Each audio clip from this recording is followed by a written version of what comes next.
Hello toppers, तो कैसे हो आप लोग। आई होप कि आप लोग बहुत अच्छे से पढ़ रहे हो। एग्जाम का टाइम है ना। तो हम लोग डिस्कस करने वाले हैं आज के वीडियो में मेटल्स एंड नॉन मेटल्स के बारे में। एंड लास्ट वीडियो में हम लोगों ने डिस्कस किया था chemical reaction and equation. I hope कि आपने बहुत अच्छे से उसको पढ़ा होगा और काफी कुछ सीखा होगा उससे, है ना। आज की वीडियो में भी ऐसे ही मजेदार तरीके से थोड़े कम समय में देखेंगे कि ये वीडियो कंप्लीट हो जाए, है ना। तो चलिए स्टार्ट करते हैं बिना फर्दर डिले के। आई होप कि आपको मजा आने वाला है। चलिए सबसे पहले हम लोग बात करेंगे फिजिकल प्रॉपर्टी ऑफ मेटल की, है ना, मेटल के बारे में, क्योंकि हम लोग क्विक क्विक कर रहे हैं, वन शॉट की तरह कर रहे हैं, तो थोड़ा हम लोग स्पीड से चलेंगे तो आप आसानी से समझ जाएंगे जल्दी जल्दी, है ना। बहुत सारे कॉन्सेप्ट नहीं है इसमें, मेन मेन कॉन्सेप्ट मैंने रखे हैं यहाँ पे, ठीक है। चलिए स्टार्ट करते हैं हम लोग फिजिकल प्रॉपर्टी ऑफ मेटल की। अगर हम लोग बात करते हैं सबसे पहले physical property of metal, physical अगर हम लोग मेटल कोई भी देखते हैं आसपास हमारे पास, है ना, जैसे चेयर्स है, टेबल्स होती हैं, या फिर हमारे पास व्हीकल है कोई, वहां पे अगर हम मेटल देखेंगे तो कैसा दिखता है हमें, जनरली सॉलिड दिखता है। तो वैसे यहाँ पे भी बेसिक चीज है ये कि मेटल्स क्या होते हैं, जनरली सॉलिड होते हैं। लेकिन देयर आर सर्टेन मेटल्स, कुछ ऐसी मेटल्स होती हैं बेटा, जहां पे मेटल्स के बारे में अगर हम देखें तो इनका मेल्टिंग पॉइंट थोड़ा कम होता है, ठीक है। जैसे कि गैलियम, एग्जांपल के लिए हमारे पास गैलियम है, इनका मेल्टिंग पॉइंट क्या है, थोड़ा सा कम है। गैलियम जैसे आपने उठा के हाथ में रख लिया तो आपके बॉडी टेम्परेचर थोड़ा ज्यादा होता है रूम टेम्परेचर से, है ना। तो जैसे ही आप हाथ में लोगे तो क्या होगा, वो मेल्ट होने लगेगा। ऐसा हो जाता है गैलियम की सिचुएशन में, ठीक है। तो ये थोड़ा गर्म के दिनों में, जब गर्मियां होती है ज्यादा, तो ये कैसा रहता है, लिक्विड के फॉर्म में पाया जाता है। इवन मरकरी की अगर हम बात करें तो ये रूम टेम्परेचर पे ही लिक्विड के फॉर्म में पाया जाता है। जैसे यहाँ पे मरकरी, यहाँ पे आपको Hg जो है यहाँ पे देखने को मिल जाएगी इसके लिक्विड के फॉर्म में, ठीक है। थर्मामीटर वगैरह में जो हम लोग देखते हैं यूज होता है। फिर हम बात करते हैं यहाँ पे जो मैंने फोटो लगाई है ये वाली, ये किसकी है, गोल्ड की है। यू तो गोल्ड देखोगे तो आप किस फॉर्म में पाया जा रहा है, सॉलिड के फॉर्म में पाया जा रहा है, ठीक है। और ये आपकी कैसी है, मरकरी, लिक्विड के फॉर्म में पाया जा रहा है, ठीक है। तो जनरली मेटल्स क्या होंगी, सॉलिड होंगी, ये याद रखेंगे आप। सर्टेन मेटल्स में एक्सेप्शन आप याद रखेंगे, जैसे कि गैलियम हो गया, मरकरी हो गया, ये सब आपके लिक्विड मेटल्स हैं, है ना। रूम टेम्परेचर से ऊपर जाते ही गैलियम मेल्ट होने लगता है और रूम टेम्परेचर पे ही मरकरी आपका मेल्ट फॉर्म में पाया जाता है, ठीक है। दूसरा हमारा एग्जाम्पल है लस्टर, मतलब दूसरा प्रॉपर्टी हमारी लस्टर। लस्टर का मतलब क्या है, साइनीनेस, चमक होना, है ना। अगर हम बात करते हैं कि कोई भी मेटल जैसे शीट है ना, और मेटल पे क्या पड़ती है, कोई भी लाइट का अगर पड़ता है वहां पे, तो क्या होता है कि लाइट की रेज जो होती है रिफ्लेक्ट होती है उससे, और जब रिफ्लेक्ट होंगी तो साइनी सा हो जाता है ना, चमक जाता है। जैसे आपका चेहरा देख के चमक जाता है किसी को, है ना, मतलब अपने दोस्तों को, वैसे ही यहाँ पे सीन होता है, ठीक है। तो जैसे हमारे पास एग्जाम्पल दिए गए यहाँ पे, गोल्ड है, सिल्वर है ना, कॉपर है, ये सारी मेटल्स क्या करती हैं, आप देखोगे तो रिफ्लेक्ट शो करती हैं, ठीक है ना। और इनको आसानी से पॉलिश भी किया जा सकता है और ज्यादा शाइनी बनाया जा सकता है। मेलेबिलिटी की अगर हम बात करते हैं तो मेलेबिलिटी क्या है, किसी भी मेटल को पीट पीट के क्या करें हम लोग, एक थिन सीट में कन्वर्ट कर दें। थिन सीट में कन्वर्ट कर देंगे तो ऐसी प्रॉपर्टी को हम कहते हैं मेलेबिलिटी। एग्जाम्पल के लिए जैसे हमारी एल्यूमिनियम फॉइल जो यूज होती है ना, अगर हम बात करें तो एल्यूमिनियम फॉइल जो हम लोग यूज करते हैं, कहाँ पे, घरों में हम लोग यूज करते हैं रोटी वगैरह रखने के लिए, या फिर कोई भी फूड आइटम रखने के लिए, है ना, गर्म रखने के लिए उसको, तो वो वहाँ पे आप देखोगे तो यूज होती है, ठीक है। तो वहाँ पे क्या है, वो एक तरह से थिन शीट है मेटल की। तो वही यहाँ पे है कि हैमरिंग करके, है ना, मेटल को शीट के फॉर्म में कन्वर्ट करना, इसी को हम क्या कहते हैं, मेलेबिलिटी कहते हैं, ठीक है। क्लियर है, आपको समझ में आ रहा होगा। नेक्स्ट पॉइंट की अगर हम लोग बात करें तो हमारे पास है डक्टिलिटी। डक्टिलिटी से क्या मतलब है ना, जैसे आपने देखे होंगे, जैसे मेरे पास यहाँ पे एक वायर है, तो इस वायर में अंदर क्या होगा, ऊपर से प्लास्टिक है लेकिन अंदर से मेटल है ना।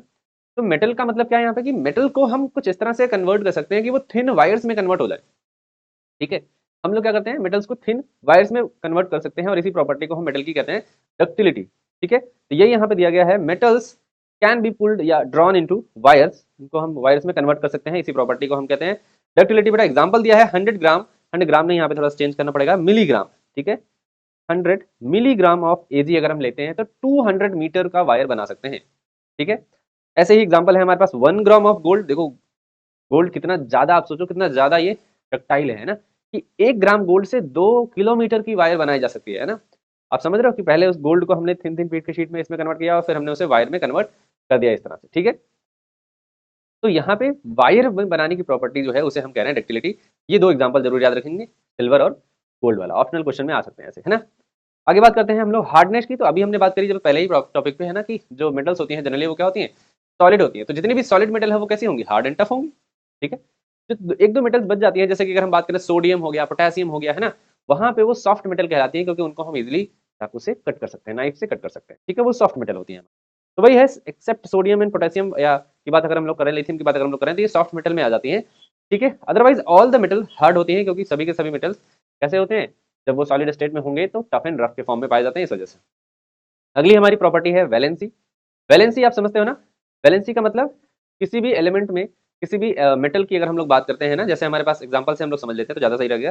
जैसे हमारे पास सोडियम है, फॉर एग्जांपल हमारे पास सोडियम का एटॉमिक नंबर है 11, और इसका अगर हम लोग इलेक्ट्रॉनिक कन्फिगरेशन करते हैं तो कैसे करते हो आप, electronic configuration K L M N में करते हो आप, है ना, ऐसे करके। तो यहाँ पे 11 इलेक्ट्रॉन है, अगर हम इसका डिस्ट्रीब्यूशन देखें इलेक्ट्रॉनिक कन्फिगरेशन का 2 8 1 आएगा। ऐसे ही मैग्नीशियम की अगर हम बात करें, Mg की बात करें तो यहाँ पे 12 होता है बेटा, और Mg यहाँ पे 2 8 2 आएगा। क्लियर है? ऐसे ही हम बात करें एल्यूमिनियम की, अगर आपको दिख नहीं रहा होगा तो मैं साइड हो जाऊंगा, अभी आप देख लीजिएगा। तो यहाँ पे 2,8,3 आ रहा है। ठीक है, अब ये जो लास्ट वाली सेल है, ये जो लास्ट वाली सेल है एम सेल, क्योंकि सारे के सारे लास्ट में इलेक्ट्रॉन इसी में जा रहे हैं ना, एम सेल में ही। आप देखोगे तो ध्यान से देखो तो आपको वहीं पे सारे के सारे इलेक्ट्रॉन मिलेंगे। ठीक है, तो एम सेल में ही इलेक्ट्रॉन जा रहे हैं, तो ये वाली जो सेल है इसकी ये कहलाएगी वैलेंस सेल। क्या कहलाएगी? वैलेंस सेल कहलाएगी, वीएस कहलाएगी। ठीक है ना, इसमें जो इलेक्ट्रॉन पाए जा रहे हैं उन्हें हम बोलेंगे वैलेंस इलेक्ट्रॉन। ठीक है, क्लियर है? अब दो चीजें हो गई, जो इलेक्ट्रॉन्स हैं, जो यहाँ पे इलेक्ट्रॉन पाए जा रहे हैं, जैसे इसमें 1 है तो इसके वैलेंस इलेक्ट्रॉन कितने हैं? 1 है। ठीक है, ये याद रखेंगे। अब तीसरा कॉन्सेप्ट, कोई भी मेटल या नॉन मेटल या कोई भी एलिमेंट की अगर हम बात करें, सिंपली एलिमेंट में जितने इलेक्ट्रॉन की रिक्वायरमेंट होती है अपने ऑक्टेट को, यानी आउटर मोस्ट सेल में 8 इलेक्ट्रॉन करने की रिक्वायरमेंट होती है, या फिर वो जितने इलेक्ट्रॉन लूज करता है उसी को उसकी वैलेंसी बता देते हैं ना। जैसे फॉर एग्जांपल कि सोडियम जो है 1 इलेक्ट्रॉन लूज करेगा और अपने ऑक्टेट में 2,8 सिचुएशन ऑब्टेन कर लेगा, आउटर मोस्ट में 8 इलेक्ट्रॉन हो जाएंगे तो उससे उसका ऑक्टेट कंप्लीट हो जाएगा, तो वहां पे सोडियम की वैलेंसी हो गई 1। ऐसे ही मैग्नीशियम की Mg+2 के फॉर्म में आता है ना, तो ये 2 इलेक्ट्रॉन रिलीज कर देता है और बनाता है 2,8, Mg+2 के फॉर्म में होगा। ठीक है, तो वहां पे इसकी वैलेंसी कितनी हो गई? 2 हो गई। ऐसे ही एल्यूमिनियम Al+3 के फॉर्म में आएगा। ठीक है, 2 इलेक्ट्रॉन लूज करके तो वहां पे 3 इलेक्ट्रॉन लूज करके तो वहां पे आपकी वैलेंसी कितनी होगी बेटा? 3 हो जाएगी। ठीक है, तो यहाँ पे वैलेंसी हो गई 3। तो इस तरह से जो मेटल्स होती हैं आप देखोगे, आप साइड में मैं बता रहा हूँ, तो क्या होगा 1 2 3, ये 3 तरह की वैलेंसीज को शो करते हैं जनरली मेटल्स, है ना। हो सकता है कुछ मेटल्स एक से ज्यादा वैलेंसी शो करते हो, है ना, कुछ मेटल्स एक ही जैसी वैलेंसी शो करते हैं। ठीक है, जैसे सोडियम हमेशा 1 ही रहता है, मतलब मोस्ट ऑफ द केसेस में 1 रहता है, आपको देखने को मिलेगा +1। ठीक है, now next one is conductivity. Conductivity आप समझ रहे होगे, बहुत आसान सा है ना। कंडक्टिविटी मतलब जैसे समझ लो हमारे पास एक मेटल वायर है और हमने क्या किया, इस मेटल वायर को यहाँ से हमने हीट करना स्टार्ट किया। इस तरफ से अगर हमने एक लाइटर लगा दिया, या फिर लाइटर नहीं, कैंडल लगा दिया, कैंडल से क्या करेंगे, अब यहाँ से ये वाला एंड हीट होगा और धीरे धीरे धीरे धीरे धीरे धीरे क्या होगा, इसकी जो हीट है वो इस वाले एंड तक मेरे हाथ तक आ जाएगी, है ना। तो यहाँ से क्या हुआ, मेटल कंडक्ट हो गई, मतलब जो हीट है वो कंडक्ट हो गई ना, इसी को बोलेंगे कंडक्टिविटी। अब जब टेम्परेचर कंडक्ट हो रहा है, टेम्परेचर जा रहा है, मूव कर रहा है ना इस मेटल के अंदर, तो उसे हम बोलते हैं थर्मल कंडक्टिविटी। क्या बोलेंगे? थर्मल कंडक्टिविटी बोलेंगे। और अगर हम बात करें इसी में इलेक्ट्रिसिटी की बात करते हैं, जैसे मैंने वायर की बात करी कि इस वायर में मेटल है और इस वायर का एंड एक तो हमारे प्लग में लगा हुआ है ना, सर्किट में, और एक हमारे अपरेटस में लगा हुआ, तो वहां से करंट फ्लो होकर जा रही है इसके पास, है ना, सर्किट से अपरेटस में, तो इलेक्ट्रिसिटी भी फ्लो कर सकता है मेटल, है ना। दो हो गई, तो हो गई ये इलेक्ट्रिकल कंडक्टिविटी। तो दो तरह की कंडक्टिविटी मेटल जनरली शो करते हैं, एक थर्मल कंडक्टिविटी और एक इलेक्ट्रिकल कंडक्टिविटी। ठीक है, अब इसमें सबसे अच्छा थर्मल कंडक्टिव या इलेक्ट्रिकल कंडक्टिव कौन होता है? तो सिल्वर और कॉपर वगैरह ये हमारे बहुत अच्छे कंडक्टिव मेटल्स होते हैं। सिल्वर एंड कॉपर हमारे बेटा बहुत अच्छे, सिल्वर एंड कॉपर हमारे बहुत अच्छे कंडक्टिव मेटल होते हैं। ठीक है, अब अब अगर आप ये सोचो कह सकते हो कि जब सिल्वर इतना अच्छा कंडक्टिव है तो हम लोग सिल्वर के वायर क्यों नहीं यूज करते हैं? सिल्वर इतना कॉस्टली है कि हम उसके वायर कैसे बना सकते हैं ना, घर बिक जाएगा जितने के वायर लगाएंगे तो, है ना। तो सिल्वर बहुत कॉस्टली हो जाता है, इसलिए कॉपर की जनरली जो है आपके वायर होते हैं। ठीक है, और आप देखते हो तो जो हमारे रोड के पोल्स लगे होते हैं ना, उस पर एल्यूमिनियम वायर होते हैं ज्यादातर, क्योंकि वो नॉन एक्टिव सिचुएशन दिखाता है। अभी हम बात करेंगे इसके बारे में आगे चल के, क्योंकि वाटर से जल्दी रिएक्ट नहीं करता है। ठीक है, नॉर्मल वाटर से। क्लियर है? तो बेसिकली कंडक्टिविटी की बात हम कर रहे थे, तो हमारे पास अच्छा कंडक्टर कौन है? सिल्वर और कॉपर है ना। यहीं पे अगर हम बात करें, जो लेड है हमारा, पीबी जिसे हम कहते हैं ना, पीबी के फॉर्म में हम इसे डिनोट करते हैं, आपने देखा होगा। ठीक है, तो जो पीबी है, लेड है हमारा, ये बहुत ही कम कंडक्ट करता है हीट वगैरह को, है ना, लेस एफिशिएंट है हीट कंडक्टिविटी में। ठीक है, ऐसे ही कॉपर और सिल्वर से कम कंडक्टर होते हैं आयरन या बिस्मथ की बात हम करें या मरकरी की बात करें, है ना। ऐसा नहीं कंडक्टर नहीं है, बट कॉपर और सिल्वर के कंपैरिजन में ये थोड़े कम कंडक्टिव होते हैं, इनका नेचर थोड़ा कम कंडक्टिव होता है। ठीक है, यानी ये पूरे कंडक्टर हो सकते हैं। ठीक है, बट अपने आप में आयरन अच्छा कंडक्टर है, ऐसा अगर हम कहें। ठीक है, ऐसा थोड़ी ना कि आयरन को अगर हम प्लग में लगाते हैं तो करंट पास नहीं होगी, पास होगी, but as compare to copper वो बहुत अच्छा नहीं है, कॉपर ज्यादा अच्छा है। ठीक है, अगर आयरन ज्यादा अच्छा होता तो सोचो सारे के सारे वायर आयरन के होते हैं ना, जो हम लोग घरों में यूज करते हैं इलेक्ट्रिसिटी के लिए। ठीक है, नेक्स्ट, तो ये हो गई हमारी कंडक्टिविटी। अब हम बात करेंगे डेंसिटी की, बात करेंगे हैवीनेस की बात करते हैं। डेंसिटी यानी हैवीनेस की बात करते हैं। डेंसिटी जनरली हम लोग क्या देखते हैं, अगर हम डेंसिटी की बात करें तो डेंसिटी इक्वल टू कहता है मास अपॉन वॉल्यूम। ठीक है, यानी अगर किसी का, किसी भी सब्सटेंस का, जो हमारी मेटल है जैसे एग्जांपल के लिए, उसका मास अगर हाई होगा, क्या होगा, मास अगर हाई है बेटा और वॉल्यूम लो है, वॉल्यूम कम है या लेस है, लो है, आप ऐसे समझो, है ना, तो वहां पे सिचुएशन क्या होगी कि डेंसिटी ज्यादा होगी। जैसे फॉर एग्जांपल के लिए अगर हम लोग क्या करें, एक छोटा सा टुकड़ा ले लें, सपोज हमने ले लिया 10 सेंटीमीटर बाई 5 सेंटीमीटर का, यहाँ पे एक आयरन का पीस ले लिया। ठीक है, ये हमारा हो गया। अब इसी साइज में सेम हम क्या करें, इसी साइज में सेम हम किसी नॉन मेटल को ले लें, है ना, नॉन मेटल को ले लें, जैसे हमने कार्बन ले लिया, मान लेते हैं कार्बन का एलेक्ट्रॉन है ना। तो यहाँ पे अगर हम इसको मेजर करेंगे बाई डेंसिटी या बाई वेट, तो कौन ज्यादा डेंस होगा, कौन ज्यादा हैवी होगा, तो हमारा जो Fe है वो ज्यादा हैवी होगा, भले वो साइज मतलब दोनों के बराबर है। तो ऐसा लग रहा हो कि आपको दोनों का मास एंड वेट बराबर होगा, नहीं। क्यों, रीजन क्या है, क्योंकि ये लेस वॉल्यूम में भी हैवी डेंसिटी रखते हैं, मास ज्यादा होता है ना। मतलब इस पीस का क्या होगा, मास ज्यादा होगा, ठीक है, और वॉल्यूम कम होगा एज कंपेयर टू मास की अगर हम बात करें, ठीक है। तो इसलिए इसकी डेंसिटी भी ज्यादा हो जाएगी। लेकिन यहाँ पे मास और वॉल्यूम में ज्यादा मतलब डिफरेंस नहीं होगा, है ना, मास एंड वॉल्यूम में ज्यादा डिफरेंस नहीं होगा, जिसकी वजह से वहाँ पे डेंसिटी भी कम होगी। क्लियर है ना, ये थोड़ा सा बेसिक सा कॉन्सेप्ट था आपको बताने के लिए, है ना। और उसके बाद यही लिखा था, है ना, मास जो होता है मेटल की वो जल्दी ज्यादातर हाई डेंसिटी वाली होती है मेटल्स, है ना आपकी। फिर यहाँ पे सबसे ज्यादा डेंस मेटल्स की बात की गई है कि जो जैसे इरिडियम हो गया हमारे पास, है ना, और ऑस्मियम हो गया, ये हमारी हाईएस्ट डेंसिटी बियरिंग मेटल्स हैं, ठीक है। टंगस्टन हो गया, इरिडियम हो गया, ऑस्मियम हो गया, ये सब हमारी काफी ज्यादा डेंसाइल जो होती है हमारी मेटल्स होती है, ठीक है। लिथियम की अगर हम बात करें सॉफ्ट मेटल में आती है ना, तो ये लेस डेंसिटी वाली मेटल है, ये याद रखेंगे आप, ठीक है। तो ये कुछ एग्जांपल हो गए हमारे और कुछ कॉन्सेप्ट हो गए।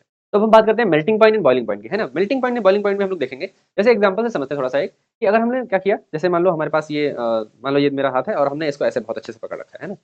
अब ऐसे हमने पकड़ रखा है, दो लोग इधर से खींच रहे हैं, और दोनों लोग खींच रहे हैं एक दूसरे से इधर से खींच रहे हैं, तो क्या होगा, बहुत ज्यादा ताकत लगानी पड़ेगी दोनों को, क्योंकि मैंने भी ग्रिप बहुत अच्छे से पकड़ रखी है ना। अब जब मैंने ग्रिप बहुत अच्छे से लगा रखी है, अगर आप देखोगे तो ताकत भी लोगों को ज्यादा लगेगी। लेकिन यहीं पे मैंने अगर ऐसे पकड़ रखा है, हल्का सा, हल्का सा आप देख रहे हो, हल्का सा पकड़ रखा है, तो कम ताकत लगानी पड़ेगी, है ना, आसानी से वो लोग खींच लेंगे। अगर हमने ऐसे पकड़ रखा है बिल्कुल, तो बिल्कुल ही कम ताकत लगानी पड़ेगी, है ना। तो यही यहाँ पे सिचुएशन होती है कि जो मेटल्स होती हैं, जिनके पार्टिकल्स बहुत पास पास होते हैं, highly attracted to each other होते हैं ना, कंडेंस होते हैं, पास पास में होते हैं, उनमें ज्यादातर आप देखोगे तो मेल्टिंग पॉइंट बॉइलिंग पॉइंट ज्यादा ही मिलेगा, क्योंकि उन्हें अलग करने के लिए फोर्स, हमें ताकत लगानी पड़ेगी, हमें एनर्जी लगानी पड़ेगी, है ना।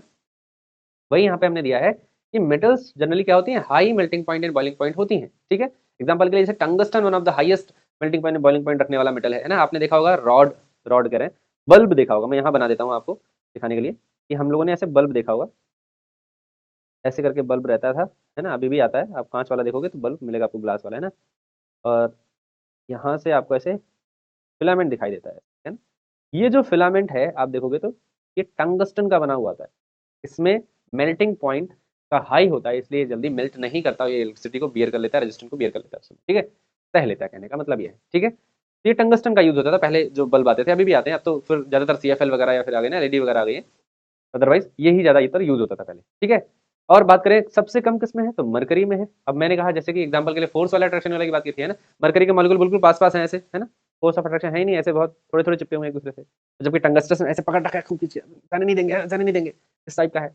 तो यहाँ पे ज्यादा हमें ताकत लगानी पड़ेगी, यानी फोर्स यानी एनर्जी ज्यादा लगानी पड़ेगी, इसलिए टंगस्टन में ज्यादा है और यहाँ मरकरी में कम है, ठीक है। तो कुछ इस तरह से हम समझ सकते हैं इसको। Melting point boiling point sodium and potassium के भी लो है, क्योंकि यहाँ पे सॉफ्ट मेटल है, आसानी से कट कर सकते हैं, इनके मॉलिक्यूल थोड़े दूर दूर होते हैं ना, या फोर्स ऑफ अट्रैक्शन थोड़ा कम होता है, ऐसे समझ सकते हो आप। क्लियर है, तो ये हमारा melting point and boiling point का केस हो गया, क्लियर। अब हम बात करते हैं सम अदर इंपॉर्टेंट प्रॉपर्टीज की, ये काफी इंपॉर्टेंट प्रॉपर्टीज हो जाती हैं ना, इसको भी आप एक बार एक नजर से देख लेते हैं जल्दी जल्दी। तो हम लोग बात करते हैं पहले बीच वाले प्रॉपर्टी की, यहाँ पे कि metals are electropositive in nature. Electropositive in nature का मतलब क्या होता है, कि जो मेटल्स होती हैं, अगर हम बात करें जैसे आयरन है हमारे पास, इनको हम हल्की सी एनर्जी देके, हल्की सी एनर्जी देके इनके इलेक्ट्रॉन को निकाल सकते हैं, और इन्हें सॉरी इन्हें इलेक्ट्रॉन को निकालने के बाद इन्हें हम कैटायन के फॉर्म में देख सकते हैं, यानी ये कह सकते हो कैटायन बना लेते हैं आसानी से। क्या बना लेते हैं, कैटायन बना लेते हैं सिंपली, ठीक है। तो अब जब ये आसानी से कैटायन बना ले रहे हैं, तो पॉजिटिव नेचर आ जा रहा है, तो इसलिए बोल रहे हैं इलेक्ट्रो पॉजिटिव, ठीक है। अब खुद क्या हुआ, पॉजिटिव नेचर आ गया, तो खुद ऑक्सीडाइज हो गया, सामने वाले को रिड्यूस कर देंगे, ठीक है। आगे है next point, mostly metal are basic oxide. अभी हम इसको रिएक्शन में देखेंगे कि कैसे होते हैं, बेसिक ऑक्साइड होते हैं, जब ये ऑक्साइड बनाएंगे तो बेसिक ऑक्साइड बनाएंगे। सोनोरस होते हैं, यानी जब हम इसे पीटेंगे, जैसे हम लोगों ने स्कूल में घंटी देखी होगी ना, बजने वाली है ना, बेल टन टन टन टन टन छुट्टी हो जाती है ना, इंटरवल हो जाता है ऐसे करके, तो वो वाला यहाँ पे हम लोगों ने देखेंगे सोनोरस होती है, जब हम इसे पीटेंगे तो आवाज आती है, ठीक है। ये गुड रिड्यूसिंग एजेंट होते हैं। रिड्यूसिंग एजेंट का मतलब वही समझाया मैंने, कि जैसे वो खुद को इलेक्ट्रॉन लूज करेंगे तो खुद ऑक्सीडाइज होंगे, और जो इलेक्ट्रॉन लेगा वो रिड्यूस हो जाएगा। ये कॉन्सेप्ट हमने रिएक्शन और केमिकल रिएक्शन इक्वेशन में थोड़ा सा देखा था वहाँ पे लाइनों में, है ना। फिर हम बात करते हैं, they are heavy for their size. अगर हम बात करें उनके साइज के अकॉर्डिंग, जैसे मैंने अभी एग्जांपल लिया था डेंसिटी वाले में, है ना, कि उनका साइज के अकॉर्डिंग साइज छोटा होता है, लेकिन वो हैवी होते हैं, ठीक है। और वो आसानी से इलेक्ट्रॉन को लूज कर देते हैं, जैसे मैंने इलेक्ट्रोपॉजिटिव नेचर में बताया, ठीक है। और एक चीज और बताइए, जो ये एनर्जी दी है ना, यहाँ पे हमने हीट दी है या फिर एनर्जी दी है जो ये डेल्टा के फॉर्म में, ये एनर्जी भी बहुत कम होती है, लो एनर्जी देनी पड़ती है इन लोग को, ठीक है। अब यहाँ पे आयनाइजेशन एनर्जी की बात की गई है, जल्दी से मैं बता देता हूँ आपको कि जब भी हम किसी भी एलिमेंट को एनर्जी देते हैं और उसमें से इलेक्ट्रॉन निकालते हैं, ठीक है, तो वहां पे होती है आयनाइजेशन एनर्जी, क्योंकि हम इसे आयनाइज कर रहे हैं ना, तो आयनाइजेशन एनर्जी यूज होती है, ठीक है। तो बहुत कम एनर्जी देनी पड़ती है, इसलिए हमने कहा यहाँ पे लो आयनाइजेशन। अब बात करते हैं हम लोग केमिकल प्रॉपर्टीज की। तो आई होप कि आपको पीछे वाली सारी चीजें समझ में आए होंगे, फटाफट हम लोग देख लेते हैं। हम लोगों ने डिस्कस करी है फिजिकल प्रॉपर्टी, फिर हम लोगों ने बात करी है इसमें फिजिकल स्टेट हो गया, लस्टर हो गया, मेलेबिलिटी हो गई ना, ये काफी अच्छे से हम लोगों ने समझा है। फिर हम लोगों ने डक्टिलिटी की बात करी, हार्डनेस की बात करी है ना, हम लोगों ने वैलेंसी की बात करी, एंड हम लोगों ने यहाँ पे conductivity, density and melting point और बॉइलिंग पॉइंट की बात करी। कुछ इंपॉर्टेंट प्रॉपर्टीज की भी हमने अलग से बात करी है ना।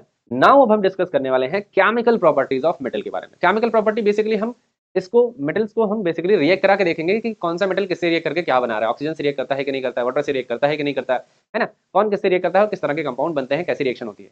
देखो ये रिएक्शन तभी आपको समझ में आने वाली ज्यादातर जब आपने पहला chapter chemical reaction and equation पढ़ लिया होगा कि केमिकल रिएक्शन होती क्या है, उसको रिप्रेजेंट कैसे करते हैं, क्या रिएक्टेंट होते हैं, क्या प्रोडक्ट होते हैं, क्या कैटलिस्ट होता है, सारी चीजें तब आपको समझ में आएंगी, ठीक है ना। तो आप जरूर देख लीजिएगा, मैं आई बटन में यहाँ पे दे दूंगा, आप जरूर देखिएगा उसको, है ना, प्रीवियस वीडियो, तब आपको ज्यादा समझ में आने वाला है, ठीक है। चलिए बात करते हैं हम लोग केमिकल रिएक्शन पहले वाली रिएक्शन की, है ना, यानी पहली प्रॉपर्टी ऑफ द मेटल की हम लोग बात करेंगे। तो यहाँ पे हमें देखने को मिलेगा सबसे पहले रिएक्शन विद एयर। अब एयर में हमें जनरली क्या मिलेगा, ऑक्सीजन मिलेगा, है ना, O2 मिलेगा हमें, ऑक्सीजन।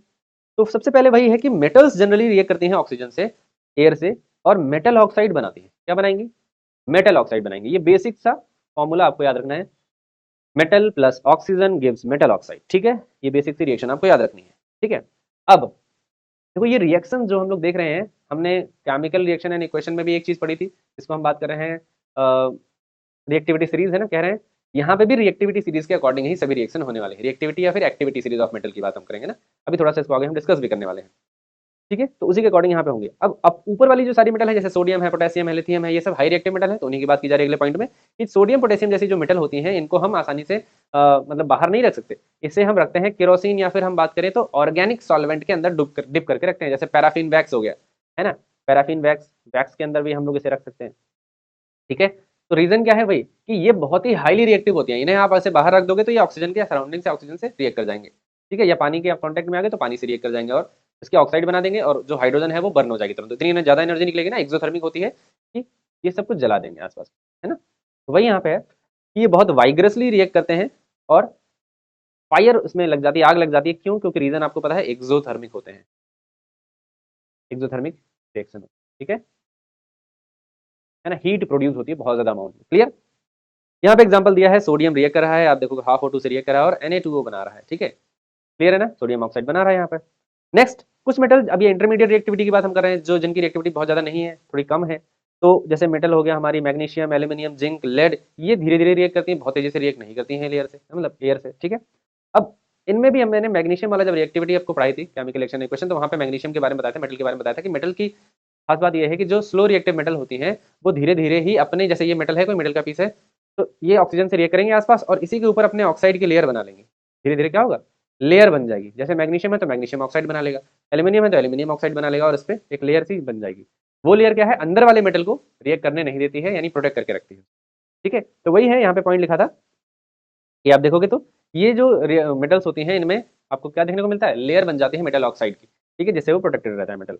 मैग्नीशियम की बात अगर हम करें, उसको बर्न करने के बाद, ये पहले भी चैप्टर में हो चुका है, मैग्नीशियम को बर्न करने के बाद, तो जब मैग्नीशियम बर्न होता है तो यहाँ पे डेजलिंग व्हाइट फ्लेम आती है, ये वर्ड याद रखिएगा, कैसी आती है, डेजलिंग व्हाइट फ्लेम आती है, और आपका ऑक्साइड का फॉर्मेशन होता है, मैग्नीशियम ऑक्साइड का फॉर्मेशन होता है। क्या होता है, मैग्नीशियम ऑक्साइड का फॉर्मेशन होता है, देखिए, है ना।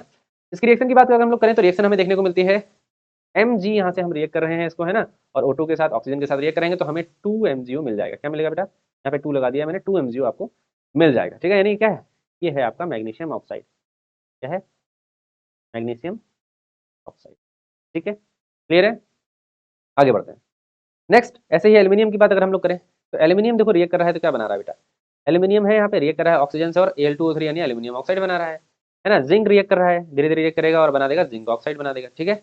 तो ये हमारे कुछ रिएक्शंस थी जो हमारी मेटल रिएक्ट करती है ऑक्सीजन से। अब बात करते हैं कॉपर की। देखो कॉपर जनरली जो है वो आपका, कॉपर हो या फिर आयरन हो, दोनों की बात हम करेंगे, ये आसानी से बर्न नहीं होते हैं एयर में, है ना, बर्न नहीं होते, लेकिन फिर भी कंबाइन करते हैं, यानी रिएक्ट करते हैं ऑक्सीजन से, ठीक है, और उसके ऑक्साइड बनाते हैं।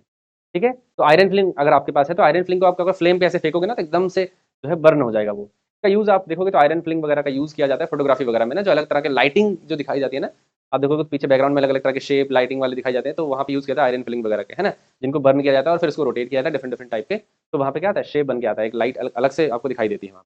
ठीक है, क्यों ऐसा होता है? क्योंकि वो जो आपकी आयरन फिलिंग है वो बहुत तेजी से स्प्रिंकल करती है इसके ऊपर, फ्लेम के ऊपर, है ना, जल्दी है, चमकती है एक तरह। ठीक है, तो ये चीज आप याद रखोगे। ठीक है, कॉपर की बात अगर हम करें, जो रिएक्टिविटी है वो कम है क्योंकि वो रिएक्ट नहीं कर रहा है ठीक से, है ना, तो इसी वजह से कॉपर की रिएक्टिविटी कम है एज कम्पेयर टू आयरन।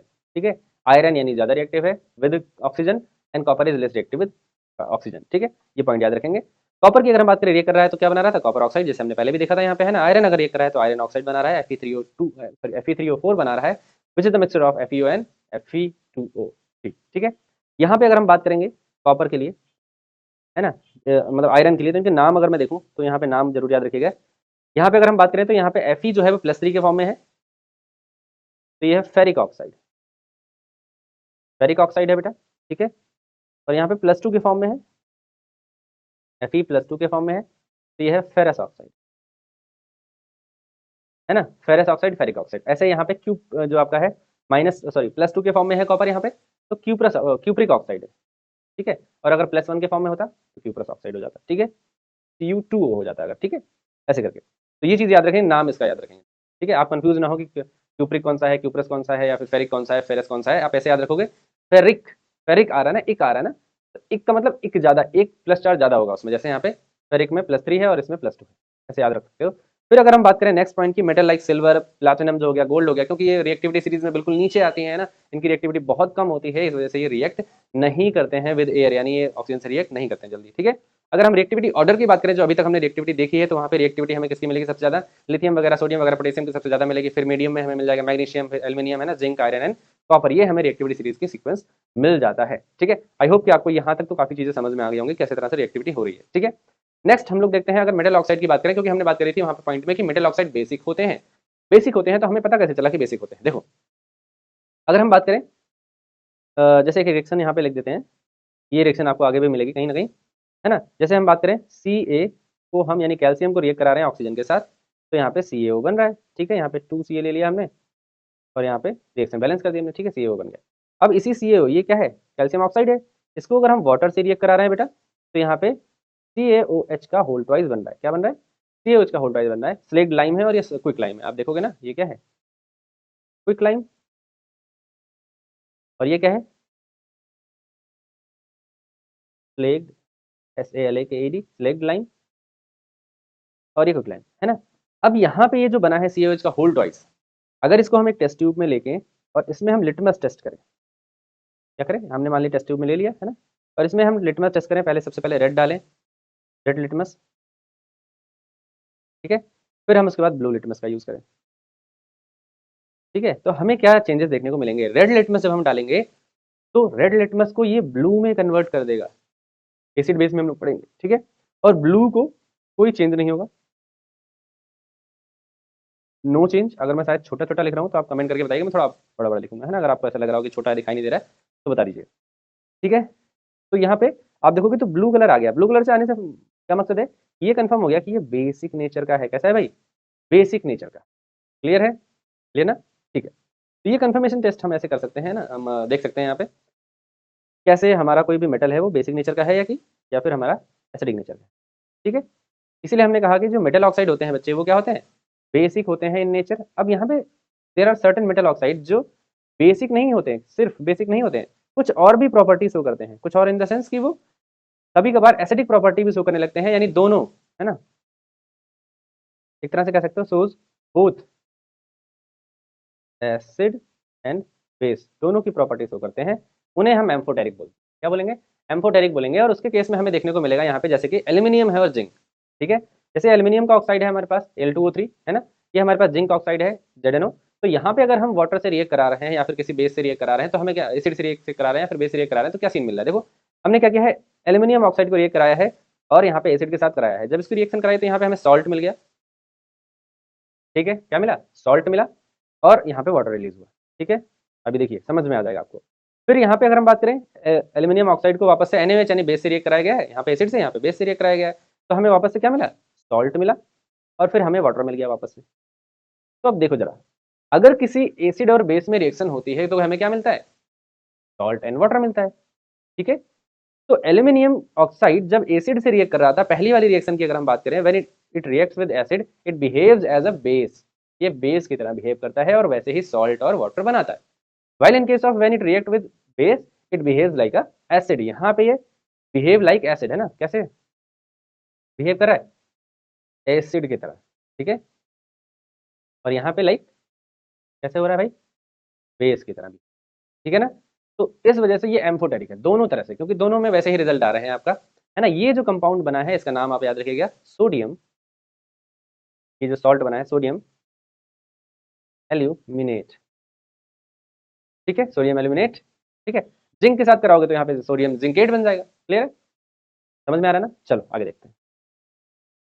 तो ये हमारा हो जाता है, आप इसको पूरा याद रखिएगा, है ना, कॉन्सेप्ट कि एम्फोटेरिक सॉल्ट मतलब एम्फोटेरिक क्या होते हैं मेटल। एम्फोटेरिक मतलब कि जो दोनों तरह के एसिड और बेस से रिएक्ट करते हैं, ना, दोनों तरह की प्रॉपर्टीज रखते हैं।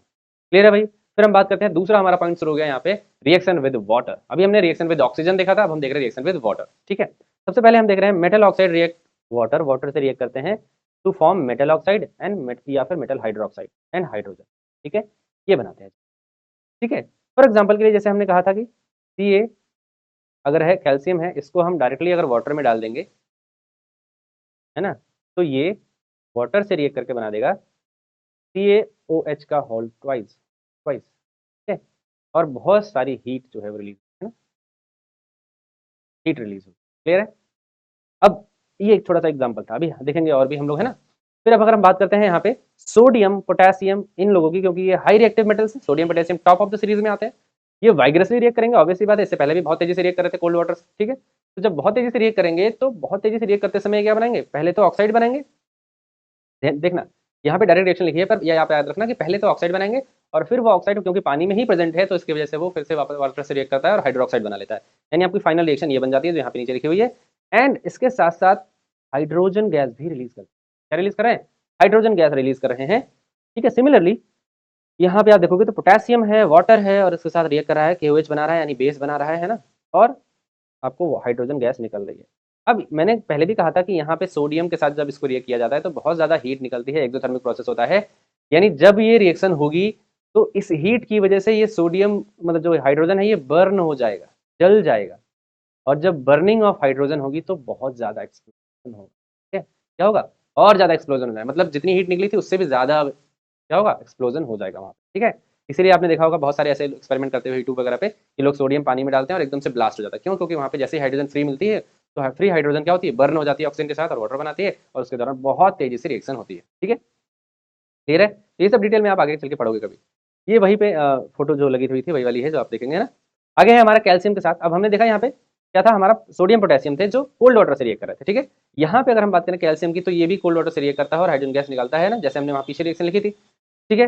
ये तो हम लोगों ने पहले देख लिया था। मैग्नीशियम की बात करेंगे तो ये कोल्ड वाटर से रिएक्ट नहीं कर रहा है भाई, ये याद रखना है आपको, कौन कौन कोल्ड वाटर से रिएक्ट कर रहा है, कौन कौन कोल्ड वाटर से रिएक्ट नहीं कर रहा है। Magnesium do not react with cold water but it react with steam sorry hot water, है ना। ये गर्म पानी यानी हॉट वाटर से रिएक्ट करता है। किससे रिएक्ट करेगा? हॉट वाटर से रिएक्ट करेगा और सेम प्रोडक्ट देगा। यहाँ पे आप देखोगे तो magnesium hydroxide and hydrogen gas यहाँ पे रिलीज होगी, उसके फॉर्म में हाइड्रोजन आपको दिखाई देगी, ठीक है। क्लियर है ना? फिर हम बात करेंगे कैल्शियम और मैग्नीशियम के बारे में, है ना। जब इनको हम पानी में डाल देते हैं तो ये ऐसे फ्लोट करने लगते हैं, है ना, एकदम से डिप नहीं हो जाते हैं। तो मेटल डिप हो जाने चाहिए थे लेकिन ये डिप नहीं करते। रीजन क्या है कि जैसे जैसे हल्का सा डिप होते हैं पानी में ये तुरंत रिएक्ट कर जाते हैं और रिएक्ट करने की वजह से मैग्नीशियम या कैल्शियम हाइड्रोक्साइड बन जाता है। और जब वहाँ पे ये गैस हाइड्रोजन रिलीज होती है तो ये बबल के फॉर्म में रिलीज होती है, तो बबल निकलते रहते हैं, जल्दी जल्दी जल्दी निकलते रहते हैं, इसकी वजह से ये ऊपर तैरते रहते हैं, ठीक है। इस वजह से ये फ्लोट करते रहते हैं। क्लियर है ना? और ये सरफेस पे ही बने रह जाते हैं। आगे हमारे पास है मेटल, कौन सी है हमारे पास? Zn और एल्यूमिनियम। ये ठंडे पानी से बिल्कुल रिएक्ट नहीं करते, नॉर्मल पानी से बिल्कुल रिएक्ट नहीं करते, है ना। और जब इसे हॉट कर दिया जाता है तब भी रिएक्ट नहीं करते, यानी ओवरऑल ये पानी से रिएक्ट ही नहीं कर रहे हैं, ठीक है, ना गर्म ना ठंडा। लेकिन जैसे ही हम स्टीम लेके आ रहे हैं यानी वाटर वेपर, स्टीम का मतलब वेपर के फॉर्म में H2 है हमारे पास, है ना।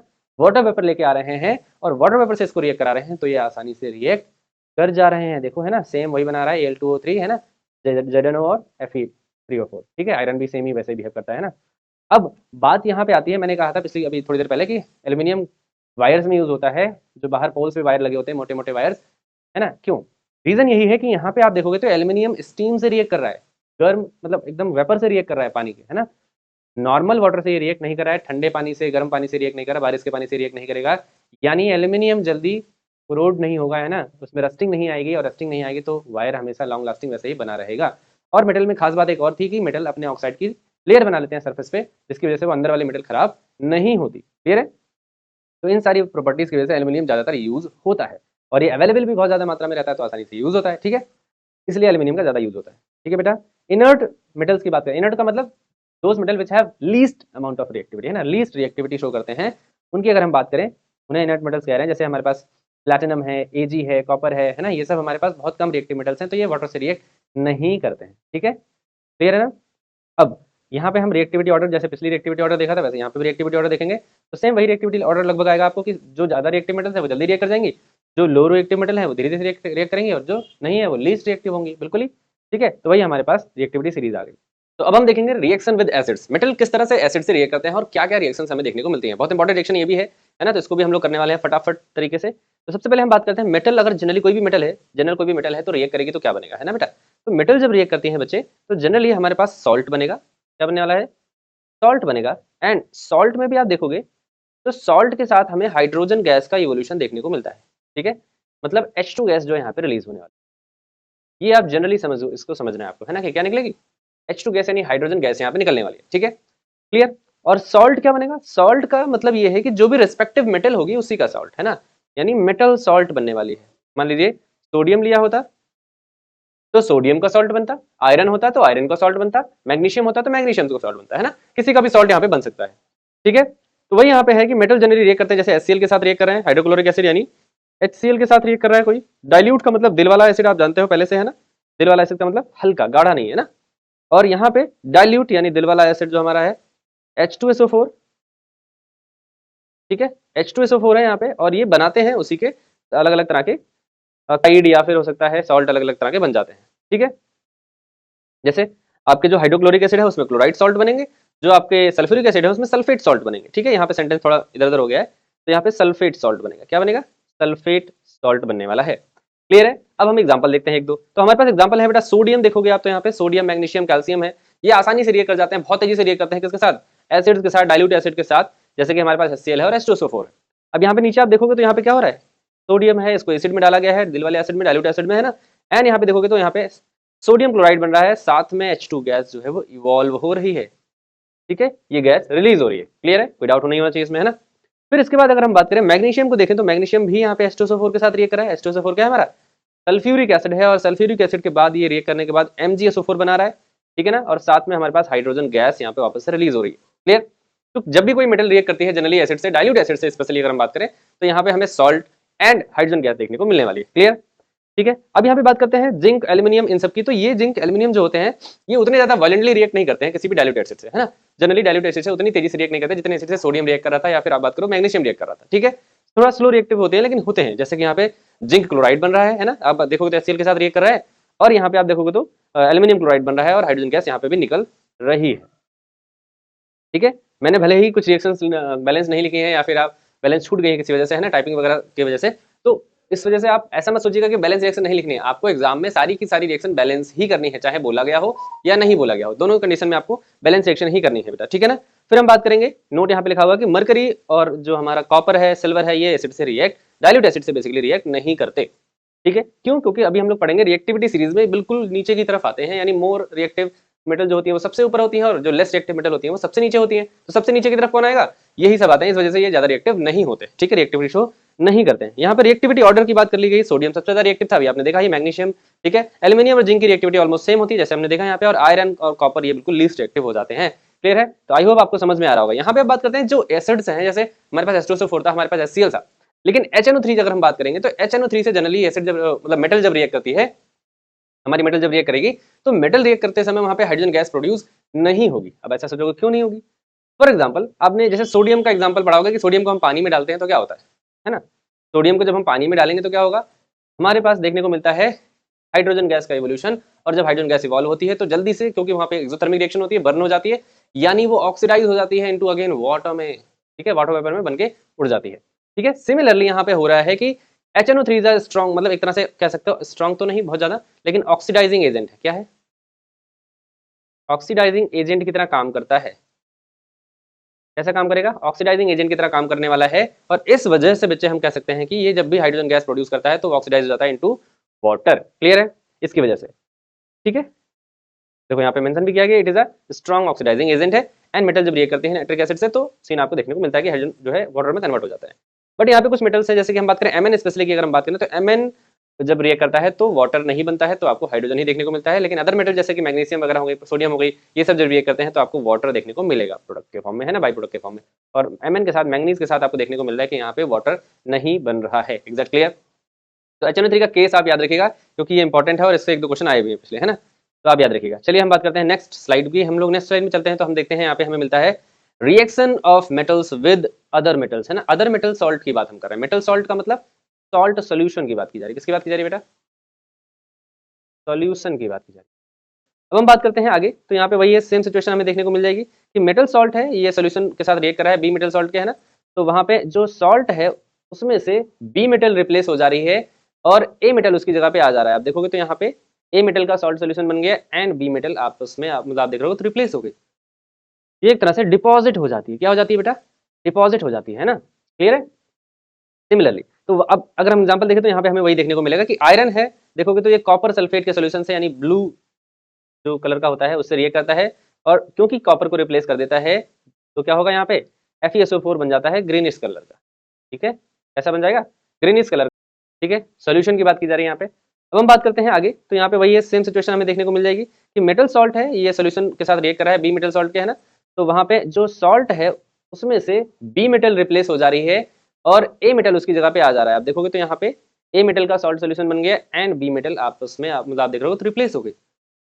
ये एक तरह से डिपॉजिट हो जाती है। क्या हो जाती है बेटा, डिपॉजिट हो जाती है ना। क्लियर है। सिमिलरली तो अब अगर हम एग्जांपल देखें तो यहाँ पे हमें वही देखने को मिलेगा कि आयरन है, देखोगे तो ये कॉपर सल्फेट के सोल्यूशन से यानी ब्लू जो कलर का होता है उससे रिएक्ट करता है और क्योंकि कॉपर को रिप्लेस कर देता है तो क्या होगा, यहाँ पे FeSO4 बन जाता है ग्रीनिश कलर का।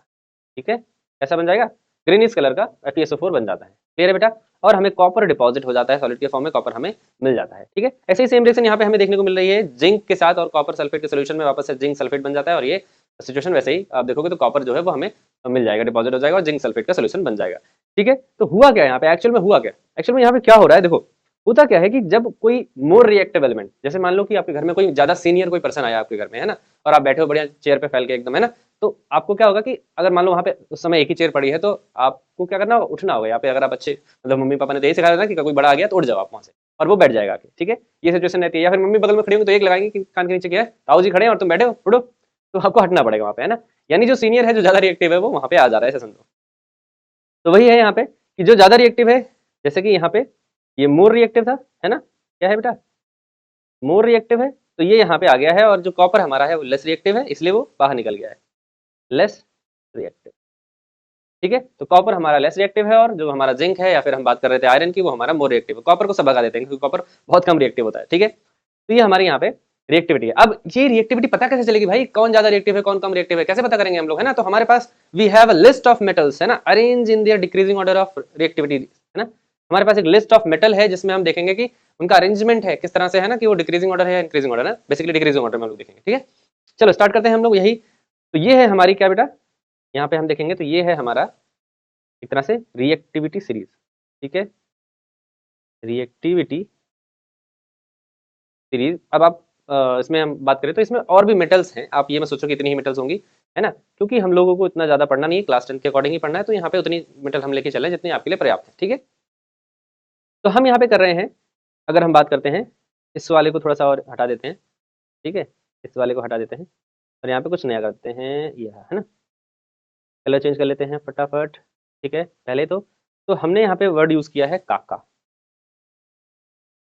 क्या यूज किया है, काका यूज किया है।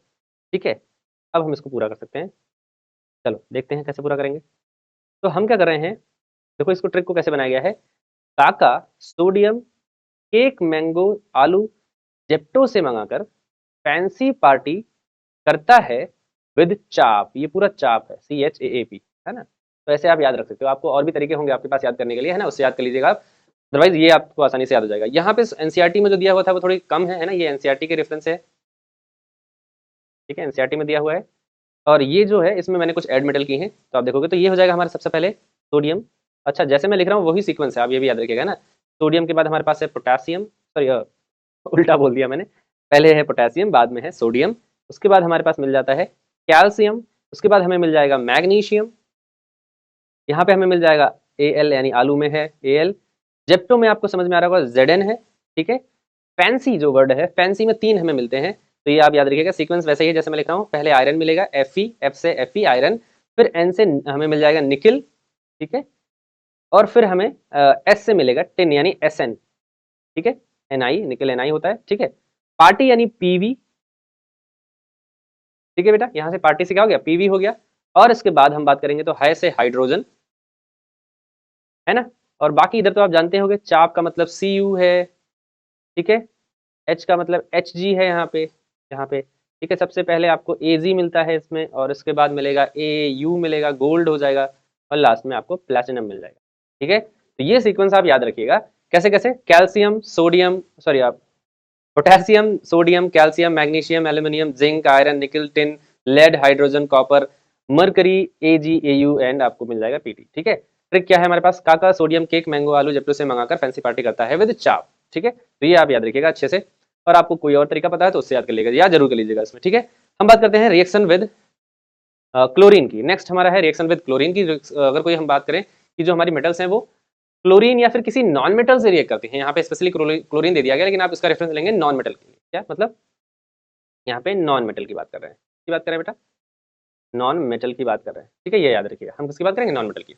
तो नॉन मेटल में जब भी आप देखोगे, ये एक बहुत ही अच्छा टॉपिक है यहाँ पे, इसलिए थोड़ा सा मैंने डिटेल में दिया है इसको, कि अगर हम बात करें नॉन मेटल जब भी कोई रिएक्ट करती है बेटा आपके मेटल से, तो यूजुअली आयनिक कंपाउंड बनते हैं। जैसे कि आप बात कर रहे हो क्या इसमें कि हमारे पास क्लोरीन जब रिएक्ट कर रही है, जैसे एग्जांपल के लिए हम देखें तो क्लोरीन जब रिएक्ट कर रही है यहाँ पे, तो हमें मैग्नीशियम देखने को मिल रहा है। क्या देखने को मिल रहा है, मैग्नीशियम के साथ देखने को मिल रहा है कि मैग्नीशियम क्लोराइड बन रहा है, MgCl2 बन रहा है, जब भी हम इसे हीट करते हैं तब, है ना, ठीक है। यहाँ पे देखोगे तो आयरन के साथ आयरन क्लोराइड बना रहा है ये, ठीक है बेटा, क्या बना रहा है, आयरन क्लोराइड बना रहा है, और यहाँ कॉपर के साथ कॉपर क्लोराइड बना रहा है, ठीक है। हीट करने के बाद ये रिजल्ट हमें देखने को मिल रहा है, प्रोडक्ट हमें देखने को मिल रहा है। ऊपर वाला है मैग्नीशियम क्लोराइड MgCl2, फिर हमें मिल रहा है FeCl3, है ना, आयरन क्लोराइड या फेरिक क्लोराइड आप कह सकते हो, और CuCl2 यानी हमारा जो है क्यूप्रिक क्लोराइड है, ठीक है। तो ये दो हमें मतलब 3 हमें सॉल्ट देखने को मिल रहे हैं अलग अलग तरीके से। अब ये मेटल रिएक्ट कर रही है, तो किस तरह से इसमें प्रॉपर्टी आपको देखने को मिल रही है।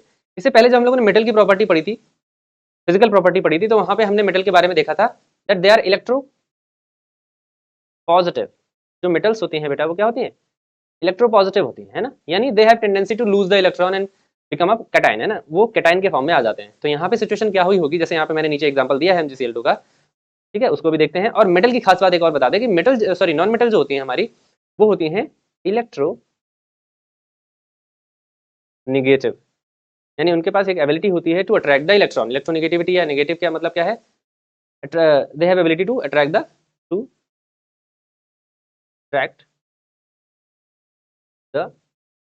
इलेक्ट्रॉन, वो अपनी तरफ इलेक्ट्रॉन को पुल करते हैं, अट्रैक्ट करते हैं, खींचते हैं, ठीक है, और वो एनायन बन जाते हैं। क्या बना लेते हैं, एनायन बन जाते हैं। फॉर एग्जाम्पल के लिए क्लोरीन जो है एनायन बन जाए, ठीक है। यहाँ पे एग्जाम्पल के लिए Mg जो है हमारा है Mg+2 बना ले, ठीक है। तो ये हमारे कुछ एग्जाम्पल हो गए, नीचे एक वही रिएक्शन सिम दी हुई है, आप देखोगे तो Mg है। Mg की बात में हम मेटल की बात अगर हम लोग कर रहे हैं, तो Mg का जो हमारे पास देखोगे तो इलेक्ट्रॉनिक कन्फिग्रेशन की हम बात करें यहाँ पे, तो यहाँ पे 12 इसका एटॉमिक नंबर होता है ना, यहाँ पे 2,8,2 देखने को मिल रहा है, ठीक है। 2 इसके आउटर मोस्ट सेल में है, यानी 2 इलेक्ट्रॉन ये लूज कर देगा, और क्लोरीन के पास यहाँ पे जो 2 इलेक्ट्रॉन थे वो रिसीव कर लेंगे, 2 क्लोरीन एटम्स, एंड यहाँ पे माइनस बना लेंगे, ठीक है। ये क्लोरीन के आयन बन गए, एन आयन बन गए, ठीक है। अब वही है कि इनके दोनों बीच में अट्रैक्शन होगा, प्लस और माइनस के बीच में, और यहाँ पे एक स्ट्रॉन्ग इलेक्ट्रोस्टैटिक फोर्स जनरेट हो जाएगी, और उसकी हेल्प से ये हिल्ड हो जाएंगे, मतलब आपस में जुड़ जाएंगे, और कुछ इस तरह से इनका इलेक्ट्रॉन डॉट स्ट्रक्चर बनकर तैयार हो जाएगा, इलेक्ट्रॉन डॉट, ठीक है, स्ट्रक्चर याद रखिएगा, है ना। इसको भी हम लोग बनाना सीखेंगे, है ना, आगे आने वाली वीडियो में जब हम लोग कोवेलेंट बॉन्डिंग वगैरह यानी कार्बन वाला वहाँ पे पढ़ेंगे थोड़ा सा, तो वहाँ पे हम लोग सीखने वाले हैं, ठीक है। अभी के लिए फिलहाल आप ये याद रखिएगा किस तरह से यहाँ पे बॉन्डिंग होती है। इसी के बारे में थोड़ा सा और आगे बात की गई है कि जो हमारे आयनिक कंपाउंड्स होते हैं उनमें क्या क्या चीजें होती हैं, तो उनमें आयन्स होते हैं, जैसे मैंने बात करी। कौन कौन से आयन होते हैं बेटा, कैट आयन होते हैं। अब ये बिल्ली वाले आयन तो नहीं है, इन्हें हम पॉजिटिव आयन कह सकते हैं, ठीक है। फिर हमारे पास क्या होता है, एन आयन होता है ना, अनियन नहीं होता है, एन आयन हम लोग कह सकते हैं, अनियन, ठीक है, मतलब एन आयन हो सकता है हमारे पास। अब हम बात करेंगे कि यहाँ पे अगर हम इनको देखें, जैसे हमारे पास सॉल्ट है, नमक है, NaCl, तो टेबल सॉल्ट होता है हमारा, है ना, रॉक सॉल्ट या टेबल सॉल्ट होता है, उसमें देखोगे तो आप Na+ और Cl- होता है ना, और वो बहुत ही स्ट्रांग होता है ना। अगर आपने देखा होगा रॉ सॉल्ट को देखा होगा जो पहले आता था, है ना, मतलब वैसे बड़े बड़े से रॉक्स मतलब पीसेस में आता था, ऐसे पत्थर की तरह, स्टोन की तरह, है ना, तो बहुत ज्यादा सॉलिड होता है, और जब उसको किसी चीज पे मारोगे या फिर उस पर किसी चीज को से मारोगे हथौड़े वगैरह से, तो बहुत आसानी से टूट जाता है, ब्रिटल होता है, ठीक है, वही है। लेकिन इनकी अगर मेल्टिंग पॉइंट की बात करें, बॉइलिंग पॉइंट की बात करें, तो हाई होता है, क्योंकि अभी हमने बताया था वहां पे कि इनमें स्ट्रॉन्ग इलेक्ट्रोस्टैटिक फोर्स होता है, अपने आप के मॉलिक्यूल को बहुत तेजी से पकड़ के रखते हैं स्ट्रॉन्ग, क्योंकि प्लस माइनस होता है ना भाई, प्लस माइनस होगा तो जहां पे अट्रैक्शन तो होगा ही होगा, है ना, स्ट्रॉन्ग फोर्स तो रहेगी रहेगी, ठीक है। फिर हम बात करते हैं नेक्स्ट पॉइंट की यहाँ पे कि क्योंकि हमें बहुत ज्यादा एनर्जी लगती है उनके इंटरमोलिकुलर जो इंटर आयनिक अट्रैक्शन है, नहीं, जो उनके आयंस के बीच में, इंटर आयनिक का मतलब विद इन द आयन, जो हम बात करें विद इन टू आयन जो है हमारे प्लस और माइनस के बीच में जो अट्रैक्शन है, उसको कम करने के लिए हमें ज्यादा एनर्जी की जरूरत पड़ती है, और जब ज्यादा एनर्जी की जरूरत पड़ेगी तो बॉइलिंग पॉइंट क्या होगा, बढ़ जाएगा, मेल्टिंग पॉइंट क्या होगा, बढ़ जाएगा, है ना। तो वही सीन यहाँ पे है। यहाँ पे NaCl का एक एग्जांपल दिया है कि एक सोडियम आयन अगर देखो तो इसको 4 क्लोरीन आयन के सराउंडिंग में रहता है। ऐसे ही अगर बात करें एक क्लोरीन आयन, तो इसमें 4 जो आपके सोडियम आयन को सराउंड करके रखता है, ऐसा ना, जब उसके क्रिस्टल की बात करें, लेटिस क्रिस्टल की अगर हम बात करें, ठीक है। खैर आपको ये याद नहीं रखना है, आपको जो ये ऊपर वाली चीजें हैं यही याद रखनी है, ठीक है। फिर बात कर रहे हैं यहाँ पे आयनिक प्रॉपर्टीज में ही कुछ 1-2 पॉइंट और, कि ये जो होते हैं, आप बात करोगे पोलर, पोलर सिचुएशन का मतलब क्या है, क्या मतलब है पोलर सिचुएशन का, ठीक है, फिर से लिख लेते हैं यार, नहीं तुम लोग कहोगे सर तो बिल्कुल बेकार ही लिखते हैं, लिख लेते हैं पोलर, ठीक है। पोलर का मतलब क्या है, पोलर का मतलब ये है ऐसे मॉलिक्यूल जहां पे कहीं ना कहीं से प्लस और माइनस एग्जिस्ट कर रहा हो, कैसे ना कैसे, जैसे वाटर के केस में एग्जांपल हमारे पास है वाटर। वाटर में क्या होता है, अगर आप आगे हायर क्लासेस में पढ़ोगे तो वाटर एक पोलर मॉलिक्यूल है। क्यों पोलर मॉलिक्यूल है भाई, किसने बना दिया इसको पोलर, क्या हो गया इसके पास खास बात, ठीक है। तो अगर हम वाटर को देखेंगे तो यहाँ पे ऑक्सीजन जो है, अगर हम ऑक्सीजन की बात कर रहे हैं, तो ऑक्सीजन की बात करें अगर हम लोग कौन सा पेन ले लें, हाँ ये वाला ले लेते हैं, शायद अगर आपको दिखाई दे रहा हो, तो ऑक्सीजन ज्यादा इलेक्ट्रॉन को अपनी तरफ अट्रैक्ट करता है, बॉन्ड वाले जो इलेक्ट्रॉन होते हैं अपने तेजी से अपने पास अट्रैक्ट करता है, ठीक है, बहुत तेजी से अट्रैक्ट कर रहा होता है। ये क्या हो रहा है, खैर ये बेकार है मुझे लगता है, पेन अच्छा है, पेन चेंज करते हैं, ठीक है, ये सही है मुझे, मैं भी आपको दिख रहा हूँ।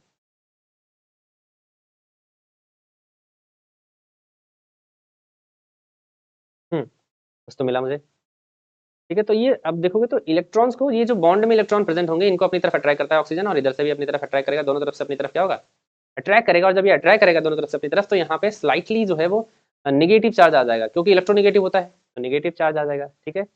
और इधर की तरफ से आपको देखोगे तो दोनों के पास पॉजिटिव चार्ज आ जाएगा, डेल्टा पॉजिटिव चार्ज आ जाएगा, जिसकी वजह से यहाँ पे 2 एंड आपको बनते हुए दिखाई देंगे, एक प्लस और एक माइनस, है ना। और इसी सिचुएशन को हम कहते हैं पोलर सिचुएशन। तो ऐसे जितने भी मॉलिक्यूल होंगे, जितने भी सब्सटेंसेस होंगे, उनमें ये सॉल्ट आपके डिजॉल्व हो सकते हैं, but insoluble in non polar. ये क्या है हमारे, नॉन पोलर है हमारे, क्या है बेटा, नॉन पोलर का मतलब इनमें प्लस और माइनस वाली सिचुएशन नहीं बनती है। केरोसिन वगैरह हो गया, कोई भी ऑर्गेनिक सब्सटेंस होगा जनरली, तो उनमें पोलर सिचुएशन नहीं बनती है ना। अल्कोहल को छोड़ के, अल्कोहल तो जनरली पोलर होता है, ठीक है। बात करते हैं हम लोग इलेक्ट्रिसिटी कंडक्ट करने की, क्योंकि यहाँ पे आयंस बनने ना, जैसे मैंने अभी पहले भी बताया था कि जहाँ पे भी फ्री इलेक्ट्रॉन होंगे, जहाँ पे भी आयंस बनेंगे, वहां पे इलेक्ट्रिसिटी कंडक्ट होगी ही, ठीक है। तो वहां पे इलेक्ट्रिसिटी कंडक्ट होती है, जैसे यहाँ पे आयंस बनना है तो यहाँ पे भी इलेक्ट्रिसिटी कंडक्ट होगी, ठीक है बेटा। आगे बात करते हैं reaction of metal with hydrogen की बात करते हैं। तो सिंपली कोई भी मेटल रिएक्ट करती है हाइड्रोजन से तो हाइड्राइड ही बनाएगी, है ना। तो वही यहाँ पे आपको याद रखना है कि हाइड्रोजन अगर रिएक्ट करेगा तो हाइड्राइड बनाएगा, जैसे सोडियम के साथ अगर रिएक्ट करा हाइड्रोजन तो सोडियम हाइड्राइड यहाँ पे बन रहा है। यहाँ पे बात करेंगे, आप देखोगे तो पोटेशियम रिएक्ट कर रहा है तो पोटेशियम हाइड्राइड बनना है, कैल्शियम हाइड्राइड बनना है और मैग्नीशियम हाइड्राइड बनना है, ठीक है। ये याद रखोगे। थोड़ी सी चीज यहाँ पे और चीज आप क्या याद रखोगे कि सोडियम तो मेटल है ना, सोडियम क्या है, मेटल है, और मेटल जनरली पॉजिटिव चार्ज के फॉर्म में रहते हैं। अगर यहाँ पे इसका हम बात करें हाइड्रोजन को देखें कि किस फॉर्म में पाया जाएगा, तो यहाँ पे हाइड्रोजन निगेटिवली चार्ज दिखाई देता है ना, यानी इसके पास इलेक्ट्रॉन आ जाते हैं किससे, सोडियम से। इसकी वजह से ये एक तरह से एनायन बन गया है।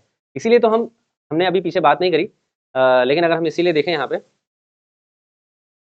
इस रिएक्टिविटी सीरीज में सोडियम को भी सॉरी हाइड्रोजन को भी रखा गया है। किसको रखा गया है, हाइड्रोजन को भी रखा गया, बिकॉज इसके पास ऐसी प्रॉपर्टीज होती हैं कि ये नॉन मेटल की तरह भी बिहेव करता है और मेटल की तरह भी बिहेव करता है, दोनों तरह की। ये इलेक्ट्रॉन को डोनेट भी कर सकता है, जैसे एसिड्स में होता है, एसिड के साथ होता है, हम लोग पढ़ेंगे एसिड में, और इलेक्ट्रॉन्स को ले भी सकता है, जैसे अभी क्लोरीन में हम लोगों ने देखा है ना। तो दोनों की तरह बिहेव करता है, इसलिए हम इसे रिएक्टिविटी सीरीज में, क्योंकि मेटल की तरह बिहेव कर रहा है तो इसलिए रिएक्टिविटी सीरीज में हम लोगों ने यहाँ पे रेफरेंस के फॉर्म में लिख रखा है, ठीक है ना, क्लियर है ना। चलिए आगे बढ़ते हैं, हम लोग बात करते हैं physical property of non metals, है ना।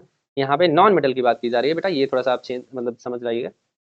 नॉन मेटल की बात की जा रही है, बात की जा रही है, नॉन मेटल की बात की जा रही है, physical state of non metal, है ना, प्रॉपर्टीज ऑफ नॉन मेटल। सबसे पहले बात करते हैं physical state of non metal की। तो यहाँ पे फिजिकल स्टेट नॉन मेटल की अगर हम देखें जनरली, तो हमारे आसपास बहुत सारी गैसेज है ना, जैसे ऑक्सीजन है, नाइट्रोजन है ना, ये सब क्या है, नॉन मेटल ही तो है, और किस फॉर्म में है, गैस के फॉर्म में है ना। तो नॉन मेटल गैस के फॉर्म में एग्जिस्ट कर सकते हैं। अब कार्बन की अगर हम लोग बात करें तो कार्बन भी हम लोगों ने पढ़ा है कि नॉन मेटल है, कार्बन वाले चैप्टर में हम लोगों ने पढ़ा होगा कि नॉन मेटल है, नहीं पढ़ा है तो हम लोग आगे पढ़ने वाले हैं। तो कार्बन भी नॉन मेटल है। अब वहां पे नॉन मेटल है तो वो किस किस फॉर्म में रहता है, आपने देखा कोल के फॉर्म में भी पाया जाता है, ग्रेफाइट के फॉर्म में भी पाया जाता है, डायमंड के फॉर्म में भी पाया जाता है। तो इसका मतलब वो सॉलिड फॉर्म में भी रह सकता है। तो वहां पे नॉन मेटल कैसे होगी, सॉलिड फॉर्म में भी पाई जाती है। ठीक है, फिर तीसरा अगर हम बात करें तो हमारे पास लिक्विड फॉर्म में ब्रोमीन वगैरह है जो लिक्विड के फॉर्म में पाए जाते हैं बेटा। ठीक है, तो कुछ एग्जांपल आप याद रखिएगा, है ना। हमारे पास देखिए तो वही लिखा है यहाँ पे कि फिजिकल स्टेट की बात करें तो ये तीनों फॉर्म में पाए जाते हैं। ब्रोमीन लिक्विड हो सकता है ना, कार्बन, सल्फर, फास्फोरस, आयोडीन, ये सब सॉलिड हो सकते हैं। और नाइट्रोजन, ऑक्सीजन और भी एग्जांपल हैं, गैसेस हो सकते हैं, क्लोरीन है, ये सब गैसेस हो सकती है। ठीक है, तो यहाँ पे फिजिकल स्टेट हो गई। हम बात करें लस्टर सिचुएशन की, यानी हम बात करें शाइनीनेस की, चमकनेस की, है ना, जब उसको देख के आपके चेहरे पे चमक आ जाती है, वैसी वाली चमक यहाँ पे तो नहीं आती है ना। तो यहाँ पे लस्टर ये शो नहीं करते, लेकिन हमारे पास कुछ ऐसे एग्जांपल हैं। एक्सेप्शन तो हर जगह ही होते हैं, केमिस्ट्री का एक्सेप्शन का भरा हुआ है ना। आयोडीन एंड डायमंड जो होते हैं, ये भी जो डायमंड है वो कार्बन का एलोट्रॉप है ना, और आयोडीन एक तरह से इंडिविजुअल एलिमेंट है। तो ये दोनों ही आपके कह सकते हो कि शाइनीनेस शो करते हैं, यानी लस्टर्स शो करते हैं। मेलिबिलिटी की बात करें तो यहाँ पे कोई भी ऐसी मेटल नहीं है जो मेलिबिलिटी, सॉरी नॉन मेटल नहीं है जो मेलिबिलिटी को शो कर रही हो, यानी किसी को हम पीट पीट के थिन शीट में कन्वर्ट नहीं कर सकते। ठीक है, क्योंकि वो आसानी से टूट जाते हैं, ब्रिटल होते हैं। कैसे होते हैं, ब्रिटल होते हैं, भंगुर होते हैं, कहते हैं ना कि बहुत आसानी से टूट जाते हैं। जब भी हम हैमर करते हैं तो वो टूट जाते हैं, इतनी आसानी से हम उसे शीट में कन्वर्ट नहीं कर सकते। नेक्स्ट प्रॉपर्टी की हम बात करेंगे, कंडक्टिविटी की बात कर रहे हैं। तो कैसे हमने कहा था कि नॉन मेटल जनरली क्या होती है, नॉन कंडक्टिव होती है, क्योंकि उसमें फ्री इलेक्ट्रॉन जनरली नहीं होते हैं। जनरली वर्ड यूज कर रहा हूँ, इसका मतलब कुछ तो एक्सेप्शन होगा यहाँ पे, है ना, नहीं होते हैं। एंड आयंस भी नहीं बनते हैं जल्दी इसमें, है ना, अकेले अगर ये प्रेजेंट है तो आयन नहीं बनाएंगे। ठीक है, तो वही यहाँ पे है कि जर्नल फॉर्म में अगर हम बात करें इन जनरल, तो ये इंसुलेटर की तरह बिहेव करते हैं। इसका मतलब ये पुअर कंडक्टर होते हैं इलेक्ट्रिसिटी एंड हीट के। बट अगर हम बात करें एक हमारे पास स्पेशल है ग्रेफाइट, जो भी कार्बन का एक एलोट्रॉप है, अभी हम पढ़ेंगे इसको कार्बन वाले चैप्टर में अच्छे से। कार्बन का ही एक एलोट्रॉप है, क्योंकि ये इसके जो अरेंजमेंट है ये लेयर के फॉर्म में होता है। आप देखोगे तो कुछ लेयर्स के फॉर्म में कार्बन ऐसे अरेंज होता है ना, एक के ऊपर एक के ऊपर है। तो उन लेयर के बीच में फ्री इलेक्ट्रॉन्स पाए जाते हैं, जिसकी वजह से कंडक्टिव होता है बेटा। ठीक है, और ग्रेफाइट का यूज तो हम लोग बैटरीज वगैरह में देखा होगा हम लोगों ने, जो आपकी रिमोट वाली बैटरी होती है ना, अगर आप देखो जो टीवी वीवी का रिमोट होता है उसमें से ट्रिपल ए बैटरी यूज होती है ना। तो वो ट्रिपल ए बैटरी में ऐसे बीच में एक रॉड लगी होती है, आप खोल के कभी देखोगे तो यहाँ पे रॉड में आपको दिखेगा ये ग्रेफाइट होता है। क्या होगा, ये ग्रेफाइट होता है। ठीक है, तो ये आपको देखने को मिलने वाला है। डेंसिटी की बात करेंगे, क्योंकि इतने मॉलिक्यूल इतने पास पास, मतलब इतने ज्यादा स्ट्रॉन्ग बॉन्ड से जुड़े नहीं होते, तो इसके बाद डेंसिटी होती नहीं। मॉलिक्यूल इतना ज्यादा कंडेंस होते नहीं तो डेंसिटी होती नहीं, हल्के होते हैं बिल्कुल ये। ठीक है, तो लो डेंसिटी वाले होते हैं। बॉइलिंग पॉइंट मेल्टिंग पॉइंट की बात करें, अभी हमने बात ही करी कि जब अट्रैक्शन नहीं है, बिल्कुल पास पास है नहीं, तो बॉन्ड तोड़ने का मतलब ज्यादा ताकत लगेगी नहीं, तो बॉइलिंग पॉइंट मेल्टिंग पॉइंट भी क्या होगी, कम हो जाएगी। तो मेटल के अकॉर्डिंग हम बात करें तो इनकी मेल्टिंग पॉइंट बॉइलिंग पॉइंट कम होती है। But we have exception here also, है ना। अगर हम बात करें तो ग्रेफाइट, डायमंड, इनका बॉइलिंग पॉइंट और मेल्टिंग पॉइंट काफी ज्यादा होता है। ठीक है, अगर हम बात करें ऐसे ही यहाँ पे कार्बन के एक एलोट्रॉप, अगर हम लोग बात करें ग्रेफीन, जो भी अभी नया डिस्कवर हुआ था कुछ समय पहले, है ना। तो ग्रेफीन की अगर हम बात करें तो ग्रेफीन सिंगल लेयर्ड कार्बन का एक मॉलिक्यूल है, और उसमें अगर हम लोग देखें तो वहाँ पे कार्बन, सॉरी डायमंड से लगभग 40 गुना ज्यादा वो स्ट्रॉन्ग होता है, उसकी मेल्टिंग पॉइंट में बहुत ज्यादा होता है, कहने का मतलब, है ना, मतलब डायमंड से भी बहुत ज्यादा आप कह सकते हो स्ट्रॉन्ग होता है वो। ठीक है, डक्टिलिटी की बात करेंगे तो कोई भी नॉन मेटल है जो डक्टिलिटी शो नहीं करती है, नो डक्टिलिटी शो करेगी, है ना, क्योंकि यहाँ पे कुछ भी मतलब वायर जैसा बना ही नहीं सकते हम, तो उसे पीट सकते थे, है नहीं। ठीक है, हार्डनेस की बात करें तो ये हार्ड नहीं होते, ये सॉफ्ट होते हैं। लेकिन हम बात करें डायमंड की, ग्रेफाइट की, तो थोड़े हार्ड होते हैं। डायमंड तो काफी ज्यादा हार्ड है ना, और ग्रेफाइट भी। और जैसा अभी मैंने ग्रेफीन का एग्जाम्पल दिया, तो ग्रेफीन भी हमारे पास क्या है, ग्रेफीन, है ना, ग्रेफीन भी हमारे पास कह सकते हो ये हार्ड मॉलिक्यूल, और डायमंड से अप्रॉक्स 40 टाइम्स हार्ड है ना, ये मैंने अभी बताया आपको। वैलेंसी की बात करेंगे तो ये थोड़ा इंपॉर्टेंट पॉइंट है, यहाँ पे आपको याद रखना है कि वैलेंसी के लिए एग्जांपल के साथ ही हम लोग समझेंगे। यहाँ पे समझ लेते हैं वैलेंसी वाला एग्जांपल यहाँ पे, कि अगर हम बात करें वैलेंसी के लिए, तो जैसे हमारे पास है कार्बन है ना, कार्बन का अगर आप देखोगे इलेक्ट्रॉनिक कन्फिगरेशन तो हमें देखने को मिलता है KLM वाला, KLM वाला, है ना, N भी लिख लेते हैं, 2,4। तो यहाँ पे 4 आ रहा है। अब कार्बन के बाद नाइट्रोजन आ रहा है, अब देखोगे तो नाइट्रोजन में 2, यहाँ पे इसका एटॉमिक नंबर 7 होता है, 2,5 आ जाता है। नाइट्रोजन के बाद ऑक्सीजन आ गया, तो यहाँ पे 2,6 आ गया। ठीक है, ऑक्सीजन के बाद अगर बात करोगे तो फ्लोरीन आ जाएगा, तो फ्लोरीन का जो एटॉमिक नंबर है वो 9 है, और यहाँ पे 2,7 आ जाता है। लास्ट में आप देखोगे तो नियॉन है, नियॉन भी एक तरह की नॉन मेटल ही है, मतलब इनर्ट गैस है, नॉन मेटल है, उसको भी अगर आप लिख लो 10, तो यहाँ पे आप देखोगे 2,8। यानी इनके जो आउटर मोस्ट सेल है, इसकी कॉन्सेप्ट हमने पहले भी बात करी है ना, कि मेटल के आउटर मोस्ट सेल में 1, 2, 3 इलेक्ट्रॉन होते हैं। नॉन मेटल के जो इलेक्ट्रॉन होते हैं उसमें 1 से लेकर 7 तक होते हैं, और 8वां भी नॉन मेटल ही एक तरह से। ठीक है, इनर्ट गैस के फॉर्म में। तो ये चीज वही वहां पे मेंशन की गई है कि 4 to 7 इलेक्ट्रॉन्स होते हैं आउटर मोस्ट सेल में, किसमें, नॉन मेटल्स में। ठीक है, उनकी वैलेंसी के अकॉर्डिंग। क्लियर, उसी से उनकी वैलेंसी बनती है। वैलेंसी क्या होती है, इससे पहले मैंने मेटल वाले में कॉन्सेप्ट बताया था आपको। बात करते हैं कुछ अदर प्रॉपर्टीज की, जैसे हमने मेटल की बात करी थी, वैसे यहाँ पे कुछ सम इंपॉर्टेंट प्रॉपर्टीज की अगर हम बात करें तो नॉन मेटल जो होते हैं वो एसिडिक ऑक्साइड्स बनाते हैं। अब ये कैसे होते हैं इसकी बात हम आगे करने वाले हैं। क्या बनाएंगे, एसिडिक ऑक्साइड बनाते हैं। ये सोनोरस नहीं होते हैं, यानी इनको जब बीट करते हैं तो ये आवाज नहीं करते हैं। ये गुड ऑक्सीडाइजिंग एजेंट होते हैं। गुड ऑक्सीडाइजिंग एजेंट का मतलब इलेक्ट्रॉन से कॉन्सेप्ट समझेंगे कि ये इलेक्ट्रॉन को अपनी तरफ खींचते हैं, यानी इलेक्ट्रोनेगेटिव होते हैं। इलेक्ट्रोनेगेटिव होने का मतलब क्या है, ये अट्रैक्ट करते हैं किसको, इलेक्ट्रॉन को, अट्रैक्ट्स इलेक्ट्रॉन। तो जब इलेक्ट्रॉन कहीं से खींच लेंगे किसी के पास से, तो सामने वाले के पास प्लस चार्ज आ जाएगा, इसके पास अपने पास क्या आ जाएगा, नेगेटिव चार्ज आ जाएगा, और खुद को क्या कर देंगे, रिड्यूस कर देंगे और सामने वाले को ऑक्सीडाइज कर देंगे। इसलिए हम कह रहे हैं कि ये अच्छे ऑक्सीडाइजिंग एजेंट होते हैं। ठीक है, they are light for their size, मतलब साइज तो बड़ा होता है लेकिन वो हल्के होते हैं। ठीक है, अगर हम बात करते हैं ये इलेक्ट्रॉन को गेन करते हैं इजिली, और ये नॉन मेटल्स के पास अगर हम बात करें तो आयनाइजेशन एनर्जी हाई होती है, मतलब जब ये आयनाइज होते हैं तो बहुत ज्यादा एनर्जी लगती है। ठीक है ना, क्लियर है। अब हम बात करते हैं chemical property of non metal, तो इसमें बहुत ज्यादा नहीं है, थोड़ा थोड़ा ही है। Chemical property of non metal की हम बात करेंगे तो हम बात करेंगे सबसे पहले ऑक्सीजन यानी एयर से रिएक्ट करने की। तो यहाँ पे जैसे हमारे पास क्या रिएक्ट कर रहा है, कार्बन है, ऑक्सीजन के साथ रिएक्ट कर रहा है तो कार्बन डाइऑक्साइड बना रहा है। और अगर हम इसे फर्दर वाटर से रिएक्ट करें तो कार्बोनिक एसिड बना रहा है। ये क्या है, कार्बोनिक एसिड, है ना, कार्बोनिक एसिड बना रहा है। अब ये कार्बोनिक एसिड अगर हम बात करें तो एसिडिक नेचर का है, तो इससे हमें पता चलता है कि इनके जो ऑक्साइड होते हैं जनरली वो कार्बोनिक एसिड यानी एसिडिक होते हैं। ठीक है, इसको भी अगर हम रिएक्ट कराएंगे वाटर से तो हमारे पास सल्फोनिक एसिड वगैरह बन जाएगा।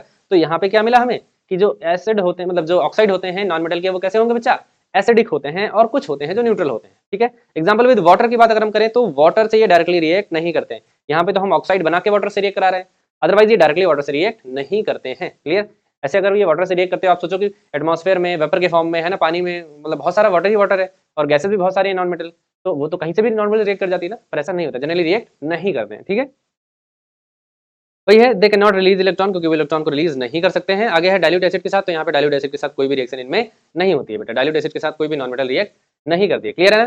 फिर हम बात करते हैं रिएक्शन विद सॉल्ट सोल्यूशन। अगर हम बात करें सॉल्ट के सोल्यूशन की, तो सॉल्ट सोल्यूशन मतलब वही वाला रिप्लेसमेंट वाला है ना, हाई रिएक्टिविटी लो रिएक्टिविटी की बात कर रहे हैं ना, वही है यहाँ पे। अगर हम बात करें एक more non reactive, sorry non metal, high reactive जो नॉन मेटल होगी वो डिस्प्लेस कर देगी same less reactive non metal को फ्रॉम इट्स सॉल्ट सॉल्यूशन। जैसे एग्जांपल के लिए अगर हम बात करें NaBr ले लें, यानी सोडियम ब्रोमाइड ले लें, एंड हम क्लोरीन ले लें, तो chlorine more reactive than bromine, तो यहाँ पे ब्रोमीन को हटा देगी और क्लोरीन अपना प्लेस खुद बना लेगा, है ना। तो वहाँ पे सोडियम क्लोराइड बन गया और ब्रोमीन बाहर हो गया।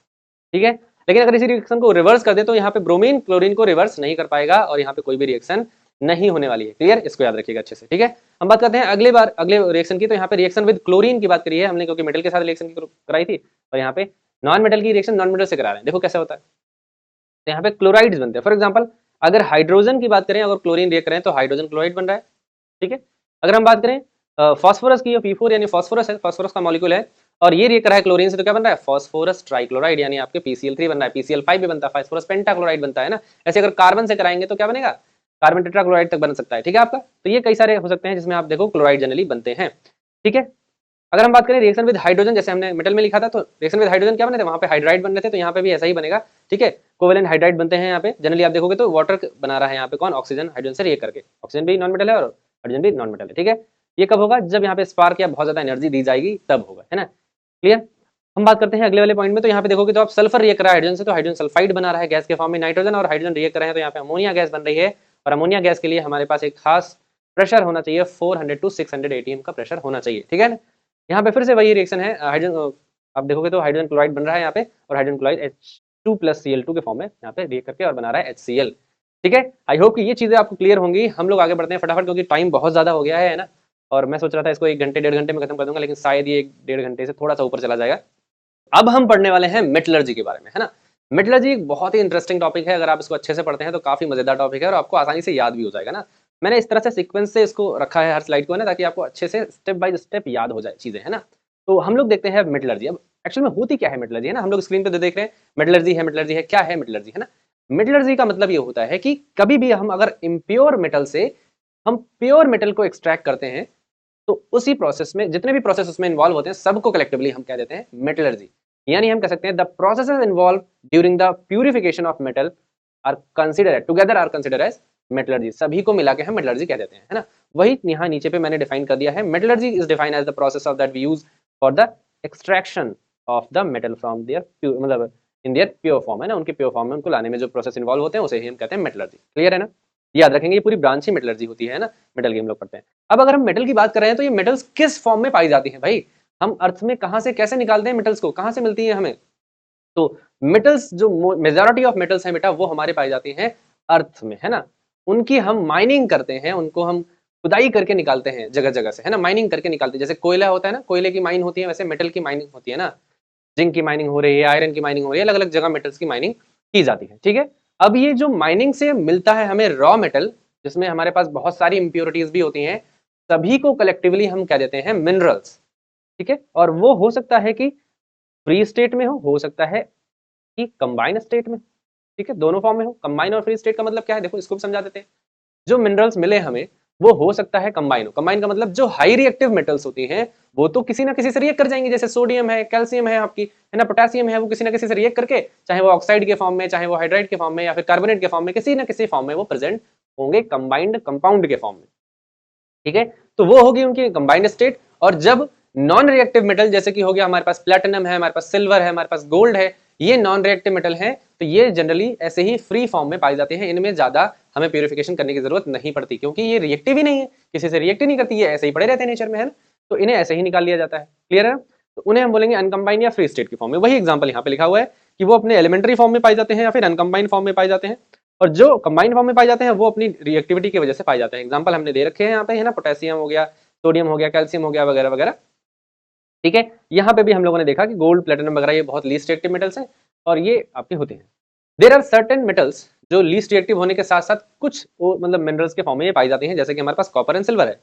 कॉपर एंड सिल्वर हमारे पास सल्फाइड एंड ऑक्साइड के फॉर्म में भी पाए जाते हैं। भले ये रिएक्टिव नहीं है, कम रिएक्टिव है, लेकिन थोड़े बहुत मात्रा। अच्छा, ये नहीं कि सारा का सारा सिल्वर कॉपर जो है सल्फाइड या फिर ऑक्साइड के फॉर्म में, नहीं, कुछ मात्रा में कभी कभार कंडीशनली ऐसा होता है कि वो पाया जाता है, ठीक है। तो ये हमारा हो गया अकरेंस की बात हम करेंगे। अब जो भी हम रॉ मटेरियल निकाल रहे हैं, जैसे मैंने बताया, वो सभी का सभी नेचुरली जो हमें मिला है वो कहलाता है मिनरल, ठीक है, जिसमें कंपाउंड भी होगा, कंपाउंड जिससे हम निकालेंगे अपना क्या मेटल, और उसमें बहुत सारी इंप्योरिटीज भी होंगी, है ना, उसके साथ साथ, ठीक है। तो वो चीज हमें उसे हम कहेंगे क्या, मिनरल्स कहते हैं। क्या कहते हैं बेटा, वो चीज हमारी कहलाती है मिनरल्स, ठीक है। अब देखो मिनरल से हम जब निकालेंगे क्या, हमारी मेटल, अगर एक ऐसा मिनरल है जिसपे हमें कम पैसे खर्च करने पड़े, कम मेहनत करनी पड़ी, कम प्रोसेसिंग करनी पड़ी, है ना, चीजें बहुत कम कम करनी पड़ी, तब उस मिनरल को हम नाम दे देंगे ओर।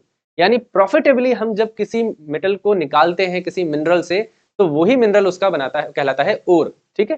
तो मिनरल जैसे एग्जांपल के लिए मैंने यहां दिखाया है कि एल्यूमिनियम का एक बॉक्साइड ओर है, हम देखेंगे यहाँ पे Al2O3.2H2O, ये एल्यूमिनियम का कंपाउंड है, ठीक है, हाइड्रेटेड वाटर के साथ, क्रिस्टलाइन वाटर के साथ, ठीक है। और नीचे ही क्ले का एग्जांपल भी दिया है, फॉर्मूला दिया है Al2O3.2SiO2.2H2O, ठीक है। ये हमारा क्ले है जो नॉर्मली क्ले होता है। अब क्ले में देखो दो, मतलब हमें ज्यादा एलिमेंट्स मिल रहे हैं और ज्यादा कंपाउंड, बड़ा कंपाउंड है। कहने का मतलब यहाँ पे एल्यूमिनियम के साथ ऑक्सीजन भी है, सिलिकॉन भी है, और हाइड्रोजन यानी वाटर भी है, पूरा का पूरा मॉलिक्यूल। तो यहाँ पे इससे हमें एल्यूमिनियम निकालने में ज्यादा मेहनत मिलेगी, लगेगी, या फिर जो ऊपर वाला है जिसमें सिर्फ ऑक्सीजन और वाटर है, इसमें से ज्यादा मेहनत लगेगी। नीचे वाले में क्ले में ज्यादा मेहनत लगेगी, और ऊपर में दो ही एटम है यानी हाइड्रोजन और ऑक्सीजन ही है, उसको हटाने में कम मेहनत लगेगी हमें, ऐसे समझ लो, ठीक है। तो हमारे पास जिसमें हमें कम मेहनत, कम पैसा, कम खर्चा लगेगा, वो हमारे लिए ओर बन जाएगा, ठीक है। तो ओर के लिए वही है यहाँ पे कि मिनरल ही होते हैं, बट ऐसे जिससे हम अपनी मेटल को प्रॉफिटेबली एक्सट्रैक्ट कर ले, हमारा घाटा ना हो, उसे हम कह देते हैं क्या, ओर्स कह देते हैं, ठीक है बेटा।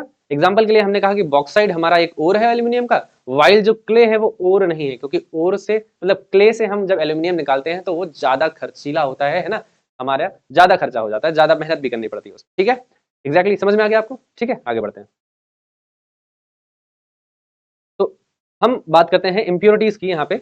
अब जो ओर्स होते हैं, ऐसा नहीं कि ओर में सब कुछ ही अच्छी चीजें होती है ना, सारी चीजें अच्छी नहीं होती हैं, ठीक है, एक मिनट। हाँ, तो मैं कह रहा था कि अगर हम बात करें हमारी जो ओर है उसमें सब कुछ क्या कहते हैं, मतलब अच्छी चीजें ही नहीं होती है ना, कि मतलब तो उसमें खराब जो चीजें होती है, मतलब जो हमारे वैल्यूलेस है, जिसको हमें जरूरत नहीं है, जिसकी हमें क्या है, जरूरत ही नहीं है, जो हमारे लिए कोई काम का नहीं है, वो चीजें कहलाती हैं हमारे पास गैंग, है ना, या गैंगे कहलाती हैं, आप जो प्रोनाउंस कर लो, है ना, गैंगे हमें देखने को मिलता है। जैसे कि एग्जांपल के लिए हमारे पास सॉइल है, सैंड है ना, या कोई भी ऑर्गेनिक मैटर उसमें चिपका हुआ है, अंदर धंसा हुआ, सब चीजें, वो सारी चीजें हमारे लिए क्या हो जाएंगी, खराब चीजें हो जाएंगी, और वही हमारी कहलाएंगी गैंगे। जैसे कि यहाँ पे देखोगे आप सैंड है ना, यहाँ पे आप सॉइल देखोगे, यहाँ पे आप रॉक्स के पार्टिकल देखोगे, तो ये सारी चीजें हमारे पास क्या है, एक तरह से गैंग के फॉर्म में होती है, उसमें गैंगे के फॉर्म में होती है, ठीक है। नेक्स्ट हम बात करेंगे what are the steps for the purification या फिर for the extraction of metal. क्या स्टेप्स हैं, कौन कौन से स्टेप्स हम इन्वॉल्व करते हैं ना। तो जब हमने बात करी मिनरल्स की, तो मिनरल से हमने सबसे पहले ओर्स हटा लिए, ओर्स को अलग कर लिया। ओर्स को अलग कर लिया का मतलब हमने ये पता लगा लिया कौन से चीज से हमें ज्यादा प्रॉफिट होगा, किससे हमें मेटल निकालेंगे तो ज्यादा प्रॉफिट होगा, ठीक है, उसे हटा लिया। अब हमारे पास ओर्स जब आ गई हैं, यानी प्रॉफिटेबल वाली चीजें हमारे पास जब ज्यादा आ गई हैं, और आ गई है, तो अब हम क्या करने वाले हैं, सबसे पहला स्टेप हम करने वाले हैं concentration of ores. Concentration of ore का मतलब क्या है ना? जैसे फॉर एग्जाम्पल आपके पास एक सोल्यूशन है, जैसे चीनी और पानी का सोल्यूशन है। अगर मैं कहूं आपको कि यहाँ पे हमें सिर्फ चीनी चाहिए, तो आप क्या करोगे? आप उस सॉल्यूशन को गाढ़ा करोगे, कैसे करोगे? कॉन्सेंट्रेट करोगे, कैसे करोगे? आप चीनी तो ऐड करोगे नहीं, अलग से करोगे तो फायदा नहीं है, क्योंकि हमें तो चीनी निकालना है, ऐड नहीं करना है ना। तो हम क्या करेंगे, we use some processes in which water can be removed, है ना, ऐसे प्रोसेस जिसमें वाटर हम निकाल सके, उससे पानी निकाल दें तो धीरे धीरे जो गाढ़ापन बढ़ता चला जाएगा, यानी सिर्फ हमें क्या मिलेगा, जो चीनी है वो मिल जाएगी। सिमिलरली हम ऐसे प्रोसेसेस इन्वॉल्व करने वाले हैं जिसमें यूजुअली हम जितने ज्यादा इंप्योरिटीज को हटा सकें, है ना, जिससे हमारा जो कंपाउंड है ओर का वो स्पेशली बचे, सिर्फ ओर को कॉन्सेंट्रेट कर रहे हैं। ठीक है, जैसे हमने चीनी वाली बात करी। तो सबसे पहले हम कॉन्सेंट्रेशन ऑफ ओर्स करेंगे, फिर हम पहले बात करेंगे लो रिएक्टिव मेटल्स की, यहां से स्टार्ट करेंगे, और फिर हम बात करेंगे जो मीडियम रिएक्टिविटी वाले मेटल्स हैं, और फिर हम बात करेंगे तीसरा पॉइंट जो हाई रिएक्टिव मेटल्स हैं। ये मेरा सीक्वेंस है जो हम लोगों ने अभी पढ़ने वाले हैं। ठीक है, इसमें भी हम जब हम कॉन्सेंट्रेट कर लेंगे तो हम ये दो चीजें पढ़ेंगे इसके बारे में कि क्या होते हैं, और फिर हम आगे इसके बारे में कंटिन्यू करेंगे। कौन सी दो चीजें? कि कैल्सिनेशन क्या होती है और रोस्टिंग क्या होती है, क्योंकि ये अक्सर देखोगे तो आप इसमें भी काम में आ रहा है ना, यहाँ पे भी काम में आ रहा है, यहाँ पे भी काम में आ रहा है। ठीक है, तो इसे पहले जानना जरूरी है कि ये प्रोसेस है क्या, काम कैसे करता है, फिर इसमें हम इन्वॉल्व करेंगे। ठीक है, इसलिए मैंने कहा था मैंने इसको अलग से थोड़ा सीक्वेंस में कर रखा है ताकि आपको और अच्छे से समझ में आ जाए। चलिए स्टार्ट करते हैं। हम लोग स्टेप्स देख चुके हैं। सबसे पहले हम एनरिचमेंट ऑफ ओर्स की बात करेंगे, या हम बात करेंगे कॉन्सेंट्रेशन ऑफ ओर्स की बात करने वाले बेटा। ठीक है, चलो सबसे पहले एक बात करेंगे, अगर हम इंप्योरिटीज को रिमूव करना है तो हम क्या करेंगे? क्या करना है भाई, हमारे पास एक बड़ा सा पत्थर है, एक बड़ा सा रॉक है जो हमने निकाला है माइनिंग करके, है ना। अब उसको क्या करना पड़ेगा, हमें हैमर करना पड़ेगा, हमें उसको तोड़ना पड़ेगा हैमरिंग करके, है ना, या फिर हमारे ग्राइंडर मशीन में डाल के उन्हें हमें छोटे छोटे पीसेस में लाना पड़ेगा, पाउडर के फॉर्म में लाना पड़ेगा। तो इसी प्रोसेस में सबसे पहले हम करेंगे क्रशिंग या ग्राइंडिंग ऑफ द ओर। क्या करने वाले हैं? ग्राइंडिंग या क्रशिंग ऑफ द ओर्स, जिसमें हम यूज करते हैं स्टैंप मिल वगैरह या ग्राइंडर वगैरह का यूज करते हैं। यहाँ पे आप देखोगे तो कुछ फोटोज मैंने लगा रखी हैं। ठीक है, इनमें आप अपने जो मटेरियल है, जो भी आपके पास ओर है, वो डालोगे तो वो ग्राइंड कर देगा, उसे छोटे छोटे पीसेस में कन्वर्ट कर देगा, पाउडर के फॉर्म में कन्वर्ट कर देगा। ठीक है ना, वही यहाँ पे लिख रहा है मेटलर्जी के प्रोसेस में हम बात करेंगे ग्राइंडिंग में। तो सबसे पहले क्रशिंग ऑफ ओर्स देखने को मिलता है, जिसमें हम जो हमारी ओर है उसको फाइन पाउडर में कन्वर्ट कर लेते हैं यूजिंग क्रशर्स, है ना, या फिर बॉल मिल या फिर स्टेम मिल यूज करके हम, है ना, ये हमारे पास है। तो इससे यूज करके हम क्या करते हैं, उसको फाइन पाउडर के फॉर्म में कन्वर्ट कर लेते हैं। सबसे पहला पॉइंट, बिफोर कॉन्सेंट्रेशन हम ये कर रहे हैं। ठीक है, अभी कॉन्सेंट्रेशन स्टार्ट भी नहीं हुआ है। ठीक है, इसका सबसे बेसिक सा स्टेप, पहला स्टेप। अब अगर हम बात करें अगला, तो यहां से हमारा स्टार्ट होता है कॉन्सेंट्रेशन का पहला मेथड, जिसे हम बात करेंगे हाइड्रोलिक मेथड। हाइड्रोलिक मेथड नाम से क्लियर हो रहा होगा। हाइड्रोलिक मेथड का मतलब यह है कि हम कहीं ना कहीं वाटर का यूज करने वाले हैं इसको प्यूरिफाई करने के लिए, इसको सही करने के लिए। ठीक है, अब ये जो मेथड है ये वर्क करेगा अगर हम बात करें तो ओर जो है हमारा है उसकी डेंसिटी हाई होनी चाहिए, हाई डेंसिटी होनी चाहिए, है ना, और जो इम्प्योरिटीज हैं वो लो डेंसिटी की होनी चाहिए, है ना। जो हमारी गैंग्स हैं, गैंगेज हैं ये कह सकते हो, वो हमारी लो डेंसिटी की होनी चाहिए। कैसे बेटा? लो डेंसिटी की होनी चाहिए। क्यों? रीजन क्या है? देखो वो कह रहा है यहाँ पे, अगर हम बात करेंगे हमारे पास ऐसे आप देखोगे तो एक स्टेयर्स की तरह हमारे पास एक एरिया है जहाँ पे हमने ऐसे कांटेदार एरिया जो हमने बना रखा है, इसको हमने लगाया है। ठीक है, एक तरह से कह सकते हो टेबल फॉर्म में होता है, जो टिल्टेड फॉर्म में होता है ना। ठीक है, जिसके ऊपर हम एक जेट लगाते हैं वाटर का, जो अलाउ करता है वाटर को उसके ऊपर फ्लो होने के लिए। ठीक है बेटा, अब हम बात करेंगे यहाँ से, तो हम ऐड कर रहे हैं किसको? जो हमारे पास ग्राइंड ओर है या ग्राइंड ओर है, पाउडर है, उसको हम ऐड करें।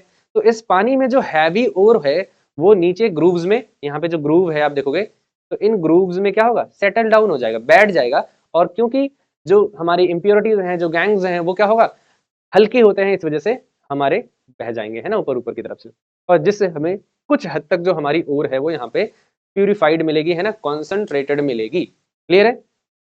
वही है कि जो हमारी इंप्योरिटीज हैं are washed away by the water. Clear है? नेक्स्ट हमारा है मैग्नेटिक सेपरेशन। मैग्नेटिक सेपरेशन में आपको नाम से क्लियर हो रहा होगा कि मैग्नेटिक, अब यहाँ पे जो हमारी ओर है और नॉन ओर, मतलब जो इंप्योरिटी है उसमें क्या डिफरेंस होना चाहिए, है ना। तो हमारे पास कोई ना कोई तो चीजें अलग होनी चाहिए, मतलब एक मैग्नेटिक होना चाहिए और एक नॉन मैग्नेटिक होना चाहिए, है ना। दोनों में से कोई एक, चाहे हमारा ओर, अब अगर आप बात करोगे जो ओर हमारा है वो मेटल होते हैं जनरली, है ना, तो वो मैग्नेटिक बिहेव कर सकते हैं ना, तो वो मैग्नेटिक हो गया हमारा। और जो ओर नहीं है, जो इम्प्योरिटी है, वो नॉन मैग्नेटिक हो गया। अब उसके केस में अगर हम बात करेंगे, यहाँ पे हम ओर को मैग्नेटिक लिख दे रहे हैं बेटा, नहीं आप कंफ्यूज हो जाओ, ओर है और बाकी तो इम्प्योरिटीज आपकी नॉन मैग्नेटिक है।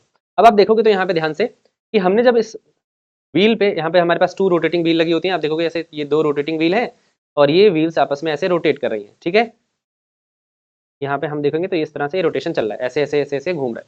ठीक है, यहाँ पे रोटेटिंग व्हील पे।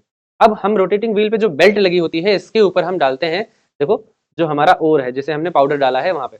अब ये जब डालेंगे तो इस तरह से ये पाउडर फ्लो करके आएगा, मतलब ये चल के आएगा इधर से, है ना, रोटेटिंग व्हील पे, बेल्ट पे, और ये ऐसे घूमेगा। तो जब ये घूम रहा होगा, क्योंकि हमारी जो रोटेटिंग बेल्ट है वो होती है मैग्नेटिक, कैसी होगी, मैग्नेटिक रोलर, है ना, एक तरह से मैग्नेटिक है बेल्ट। अब जब ये मैग्नेटिक है तो अपने साथ जो हमारे पास ओर के पार्टिकल है उनको चिपका के लेके चली आएगी। चिपका के लाने की वजह से ये इनको अपने साथ दूर ले जाके गिरा देगी, है ना, जो हम इसे एक कंटेनर में कलेक्ट कर लेंगे। और जो नॉन मैग्नेटिक है वो अलग दूर जगह, दूसरी जगह पे जाके गिर जाएंगे। और इससे हमारा क्या होगा कि नॉन मैग्नेटिक जो इंप्योरिटीज हैं वो अलग हो गई और हमें सेपरेटेड मिल गई। ठीक है, तो ये छोटा सा प्रोसेस आप याद रखिएगा कि यहाँ पे हमारे पास कन्वेयर बेल्ट होती है जो मैग्नेटिक बेल्ट की तरह काम करती है, जिसके ऊपर हम क्या करते हैं, ऐड करते हैं हमारे फाइनली जो पार्टिकल्स होते हैं, और उसके बाद ये पार्टिकल गेट अटैच्ड हो जाते हैं टू द बेल्ट, है ना, और फिर दूर गिर जाते हैं ना, और नॉन मैग्नेटिक पार्टिकल अलग हो जाते हैं, इंप्योरिटीज अलग हो जाती हैं। ठीक है, तो ये मैग्नेटिक सेपरेशन है, आई होप कि आपको पता होगा। फिर हम बात करते हैं फ्रॉथ फ्लोटेशन की। फ्रॉथ फ्लोटेशन में भी छोटा सा एग्जांपल आप समझिए यहाँ पे डायग्राम के साथ, कि यहाँ पे क्या किया है हमने, बहुत ही अच्छे से देखेंगे आप इसको, कि यहाँ पे हमने क्या किया है, कंटेनर लिया है, इस कंटेनर में हमने क्या किया है, oil and water, pine oil and water का मिक्सर ऐड किया है। अब ऑयल क्यों ऐड किया है, कि जब हम ऑयल ऐड करते हैं और जिसमें हम एयर प्रेशर डालते हैं, तो एयर प्रेशर बनने की वजह से, ऑयल की वजह से वहाँ पे जो बबल्स है बनने लगते हैं, यानी फॉग बनने लगता है एक तरह से, ठीक है, फ्रॉथ बनने लगता है, आप कह सकते हो झाग बनने लगता है हिंदी में अगर आपको, है ना, तो वहां बनने लगता है। तो अब मान लेते हैं कि हमारी मेटल में सल्फाइड है ना, मतलब सल्फाइड और अगर हमारे पास ऐड करते हैं तो हम क्या करते हैं, जैसे ही हम एयर कंप्रेस्ड एयर को इस कंटेनर में डालते हैं तो बबल के फॉर्म में ये पूरा गैस बाहर निकलेगी, एयर बाहर निकलेगी, और जब ये निकलेगी तो ये झाग के फॉर्म में ऊपर ऊपर कलेक्ट हो जाएगी, है ना, और इस झाग में, इस फ्रॉथ में हमें देखने को मिलेगा हमारा सल्फाइड और फंसा हुआ। ठीक है, तो इस तरह से हम फ्रॉथ के फॉर्म में इसको अलग कर लेंगे। ठीक है, और हमारे पास इंप्योरिटीज जो है वो नीचे बैठ जाएंगी, हाईवी डेंसिटी वाली होंगी। ये भी याद रखेंगे, जो इंप्योरिटीज है वो कैसी होंगी, ये इनकी डेंसिटी हाई होनी चाहिए, हाई डेंसिटी होनी चाहिए यहाँ पे। ठीक है, क्या होना चाहिए बेटा, हाई डेंसिटी। ठीक है, जो पॉइंट्स बता रहे हैं उसको जरूर आप ध्यान रखिएगा, क्लियर है ना। चलिए, तो वही यहाँ पे लिखा हुआ था बेटा कि यहाँ पे ऑयल होता है, वाटर होता है, फिर एक एयर कंप्रेस पास की जाती है इसके अंदर, है ना, फिर इसकी वजह से क्या होता है, वहाँ पे फोम फॉर्म होता है, यानी फ्रॉथ फॉर्म होता है, और उसके बाद लाइटर जो होता है और वो ऊपर की तरफ आ जाता है, और हमारा जो इंप्योरिटीज होती है वो नीचे की तरफ बैठ जाती है ड्यू टू हाई डेंसिटी। तो अब हम बात कर रहे हैं केमिकल मेथड की। केमिकल मेथड में हम लीचिंग की बात अगर हम लोग करते हैं, तो लीचिंग में क्या होता है, फॉर एग्जांपल अगर हम लोग समझे, जैसे हमारे पास कोई एल्यूमिनियम का एयर है, एग्जांपल के लिए हम समझ लेते हैं, जैसे एल्यूमिनियम का एयर है, मतलब ओर है हमारे पास, और इस ओर में कोई AB नाम का कंपाउंड दूसरा है, ठीक है, जो इसमें हमारे पास इंप्योरिटी के फॉर्म में है। ठीक है, AB नाम का सब्सटेंस इसमें है। अब इसमें क्या होता है, एल्यूमिनियम की सॉल्युबिलिटी अलग है, मतलब ये डिसॉल्व अलग जगह अलग केमिकल में होगा, है ना, और AB जैसे मान लो जो सॉल्युबल होता है, सॉल्युबिलिटी होता है, इसमें क्या मान लेते हैं कोई X सॉल्यूशन है, इसमें ये सॉल्युबल दिखाता है, ठीक है, सॉल्युबिलिटी दिखाता है। अब AB की अगर हम बात करें तो AB जो है Y सॉल्यूशन में सॉल्युबल है, ठीक है। अब जब ये वाई सॉल्यूशन में सॉल्युबल है तो पहले हमने क्या किया, वाई सॉल्यूशन ऐड किया, और वाई सॉल्यूशन जब इसमें ऐड किया पूरे कंपाउंड में ओर में, तो क्या हुआ कि ए बी इसमें डिसॉल्व हो गया और मेटल हमारी डिसॉल्व नहीं हुई, तो उसको हम क्या करेंगे, सेपरेट कर लेंगे मेटल को, जिससे हमारी मेटल क्या हुई, अलग हो गई, और हो गई जो अलग हो गई मेटल और, है ना। इस तरह से दोनों की जो डिसॉल्विंग प्रॉपर्टी है एक तरह से कह सकते हो, सॉल्युबिलिटी जो है वो अलग अलग होती है अलग अलग केमिकल में, और इस वजह से हम उन्हें सेपरेट कर लेते हैं। ठीक है, इसके बारे में ज्यादा आपको ध्यान नहीं देना, बस एक्स्ट्रा हमने दे दिया है थोड़ा आपको याद रखने के लिए। नेक्स्ट हमारा conversion of concentrated ore into the metal oxide. ठीक है, नेक्स्ट वाला है क्या, हम जो हमारी ओर है उसको कन्वर्ट करेंगे मेटल ऑक्साइड में। अब भाई क्यों करना है मेटल ऑक्साइड में ओर बनाना, क्यों है हमें, है ना। अभी तक तो हम भाई ओर को ही निकाल रहे थे केवल, जब हमने ओर निकाल ली, ओर को प्योर कर लिया, कॉन्सेंट्रेट कर लिया, हमें ओर वाला कंपाउंड पूरा मिल गया, तो अब हमें उसको ऑक्साइड में क्यों कन्वर्ट करना है, क्या जरूरत है करने की। तो बेटा देखो, ऑक्साइड में कन्वर्ट करने के बाद जब हमारी मेटल हमें मिलेगी तो वो ज्यादा अच्छे से हम उसे उसमें से मेटल निकाल पाएंगे, है ना। हमारी जो मेटल होगी उसमें से हम क्या करेंगे, आसानी से निकाल पाएंगे, और वहां पे हमें कम खर्चा आएगा, हमें प्रॉफिट होगा वहां पे, है ना, ज्यादा हमें मेहनत करने की नहीं पड़ेगी, है ना। तो पहले हम क्या करेंगे, ओर में कन्वर्ट कर लेंगे, और आसानी से जब हम ओर में कन्वर्ट कर लेते हैं तो हमें एक्सट्रैक्शन का प्रोसेस आगे बहुत आसान हो जाता है, इसलिए हम पहले ऑक्साइड में ही कन्वर्ट करेंगे ज्यादातर। ठीक है, अब ऑक्साइड में कन्वर्ट कर लेंगे, हमारे पास दो अलग अलग तरीके हैं। सबसे पहले जैसे मैंने कहा कि हम लोग अलग अलग पढ़ेंगे अपने अकॉर्डिंग, तो हमारे पास कैल्सिनेशन एक प्रोसेस है जिसकी हेल्प से हम किसी भी कह सकते हो कि ओर को हम ऑक्साइड में कन्वर्ट करने वाले हैं, है ना। कैसे करेंगे, देखिए, जनरली हमारे पास जो ऑक्साइड होंगे या जो भी किसी हाइड्रेटेड फॉर्म में और होंगे या किसी अदर फॉर्म में होंगे, उनको हम कैसे करते हैं, हम कैल्सिनेशन के प्रोसेस में एयर की एब्सेंस में इसको बर्न करते हैं या हीट करते हैं। ठीक है, और बिलो इट्स मेल्टिंग पॉइंट, है ना, आप ध्यान रखना ये पॉइंट कि इसकी मेल्टिंग पॉइंट के नीचे ही हम इसको गर्म कर रहे होते हैं, गर्म कर रहे होते हैं, और एयर की एब्सेंस बिल्कुल भी कर देते हैं, है ना, खत्म की एयर वहां पे हो ही ना, बिल्कुल, है ना। ठीक है, इससे होता क्या है, फॉर एग्जाम्पल जैसे हमारे पास हाइड्रेटेड आप देखोगे तो आयरन ऑक्साइड है, ठीक है, हाइड्रेटेड आयरन ऑक्साइड है। अब यहाँ पे जब हमने इसे हीट किया है तो अब वाटर निकल गया, इसे मेल्ट भी नहीं किया हमने, वाटर निकल गया और हमें सिर्फ और सिर्फ ऑक्साइड मिल गया आसानी से, ठीक है, ऑक्साइड मिल गया। तो अब सोचो आगे वाला स्टेप हमारा आसान हो गया कि हम ऑक्साइड से ऑक्सीजन निकाल दें, यानी हम इसका रिडक्शन करवा देंगे तो हमें मेटल हमारी मिल जाएगी आसानी से, ठीक है ना, तो सिंपल हो जाएगा हमारा। तो सबसे पहले हमने, आपको देखोगे तो यहाँ पे वाटर रिलीज करवा दिया, हटा दिया। ऐसे ही कार्बोनेट अगर हमारे पास है, कैल्शियम कार्बोनेट, आप देखोगे तो कैल्शियम कार्बोनेट में हमें देखने को मिल रहा है कि हम हीट जब कर रहे हैं कैल्शियम कार्बोनेट को in the absence of oxygen या एयर, तो वहां पे हमें कैल्शियम ऑक्साइड मिल रहा है सॉलिड के फॉर्म में, और जो CO2 के साथ वो रिएक्शन करके बैठा था उसको हमने बाहर निकाल दिया, यानी CO2 जो एक्स्ट्रा था उससे हमने हटा दिया, हमें प्योर एक तरह से ऑक्साइड मिल गया, ठीक है। जिंक के केस में भी वही हो रहा है कि जिंक ऑक्साइड मिल रहा है और हमें कार्बन डाइऑक्साइड मिल जा रहा है, ठीक है बेटा। यहाँ पे आप देखोगे तो यहाँ पे हमें मिलेंगे, सबसे पहला वाला है ये आयरन का ओर है, ठीक है, ये हमारा कैल्शियम का ओर है और ये वाला जिंक का ओर है, ठीक है। तो ये हमारा इस प्रोसेस में हम लोग कैल्सिनेशन में क्या करते हैं, कैल्सिनेशन में बस 2 पॉइंट याद रखोगे कि हम हीट करते हैं below the melting point, heat करते हैं एंड हम वहां पे ऑक्सीजन की अवेलेबिलिटी बिल्कुल नहीं कराते हैं। क्यों, रीजन यही है ना कि रीजन देखो तो ऑक्सीजन पहले से ही है ना भाई इसमें, यहाँ पे आप देखोगे तो यहाँ पे पहले से ऑक्सीजन है, इसके अंदर फॉर्मूले में, इसके अंदर भी ऑक्सीजन है, इसके अंदर भी ऑक्सीजन है, तो जनरली हमें ऑक्सीजन देने की जरूरत थोड़ी ना पड़ेगी, ऑक्सीजन के एब्सेंस में हम इसे कराएंगे, क्लियर है। फिर हमारा आ जाता है रोस्टिंग। रोस्टिंग में अगर हम बात करते हैं, रोस्टिंग में क्या सिचुएशन होती है हमारे पास, तो रोस्टिंग में अब हम, जैसे हम लोग तंदूरी वगैरह देखते हैं ना, तंदूर बनता है हमारे घर में, मतलब जब शादी पार्टी होती है, फिर आप शॉप में जाते हो कहीं पे है ना, रेस्टोरेंट वगैरह में, तो तंदूर होता है वहाँ पे, ऐसे बड़ा सा होता है, तो उसमें एयर आने जाने के लिए एक बहुत बड़ा रास्ता होता है। इसका मतलब ये है, बताने की कोशिश कर रहे हैं कि वहाँ पे एयर की अवेलेबिलिटी होती है आसानी से, और वहाँ पे तब हम उसे किसी चीज़ को रोस्ट करते हैं आसानी से, क्या करते हैं, रोस्ट करते हैं, नहीं कैरे मिनाती वाला रोस्ट नहीं होता है वो, जो हम लोग खाने के लिए जब हम कुछ रोस्ट करते हैं, जैसे चिकन रोस्ट हो गया है ना, और कुछ रोस्ट आप खाते हो गए ना, तो वो चीज़ें हो जाएंगी आपके लिए, ठीक है। तो यहाँ पे हम बात करेंगे हॉट एयर यानी ऑक्सीजन की प्रेजेंस में हम इसे सप्लाई करेंगे और हीट करने वाले हैं। तो जब हॉट एयर यानी एयर के प्रेजेंस में हम हीट करेंगे तो इस तरह की हीटिंग को हम कहते हैं रोस्टिंग कहते हैं बेटा। और ऐसे ओर्स को हम क्या कर सकते हैं, जैसे कि सल्फाइड ओर्स, आप देखोगे तो यहाँ पे ZnS है, जिंक सल्फाइड, इसमें क्या ऑक्सीजन है, पहले से नहीं है, तो हमें ऑक्सीजन देनी पड़ेगी, है ना। तो ऑक्सीजन देने के लिए फिर हमने क्या किया, ऑक्सीजन की प्रेजेंस में इसको रिएक्ट कराया। यहाँ पे FeS2 जो है हमारा आयरन सल्फाइड है, ये देखोगे तो अब इसमें ऑक्सीजन तो है नहीं, तो हमने इसके लिए ऑक्सीजन से रिएक्ट करवाया है ना, यानी ऑक्सीजन के साथ हमने इसको बर्न किया, तो हमें मिल गया यहाँ पे आयरन का ऑक्साइड और यहाँ पे हमें मिल गया जिंक ऑक्साइड, ठीक है।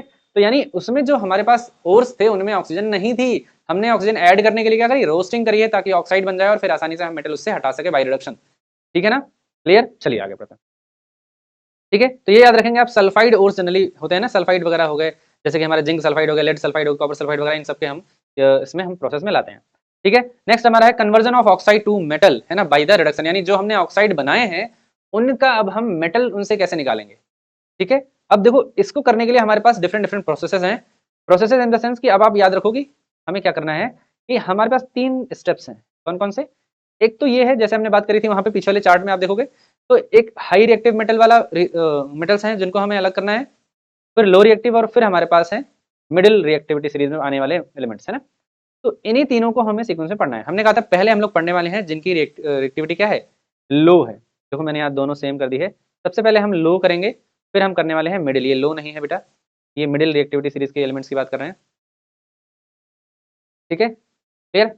तो हम पढ़ेंगे किस मेथड का यूज करके, यही जो हमने अभी पढ़ा है कैल्सिनेशन या रिडक्शन पढ़ा है, जो हमने रोस्टिंग पढ़ी है, इन्हीं सब का यूज करके हम लोग करेंगे, ठीक है। चलिए आगे देखते हैं। सबसे पहला हम लोग यूज करते हैं लो रिएक्टिविटी सीरीज जो होती है, एक्टिविटी सीरीज में मेंबर्स आते हैं, जैसे कि चाप वाला जो मेंबर था ना नीचे वाला, आप देखोगे तो वहां पे हम लोग उनका कैसे सेपरेट करते हैं उसकी बात हम लोग करते हैं, ठीक है। तो यहाँ पे अगर हम लो रिएक्टिविटी की बात करें तो ये बहुत ही अनरिएक्टिव होते हैं, अभी हमने देखा ही है ना।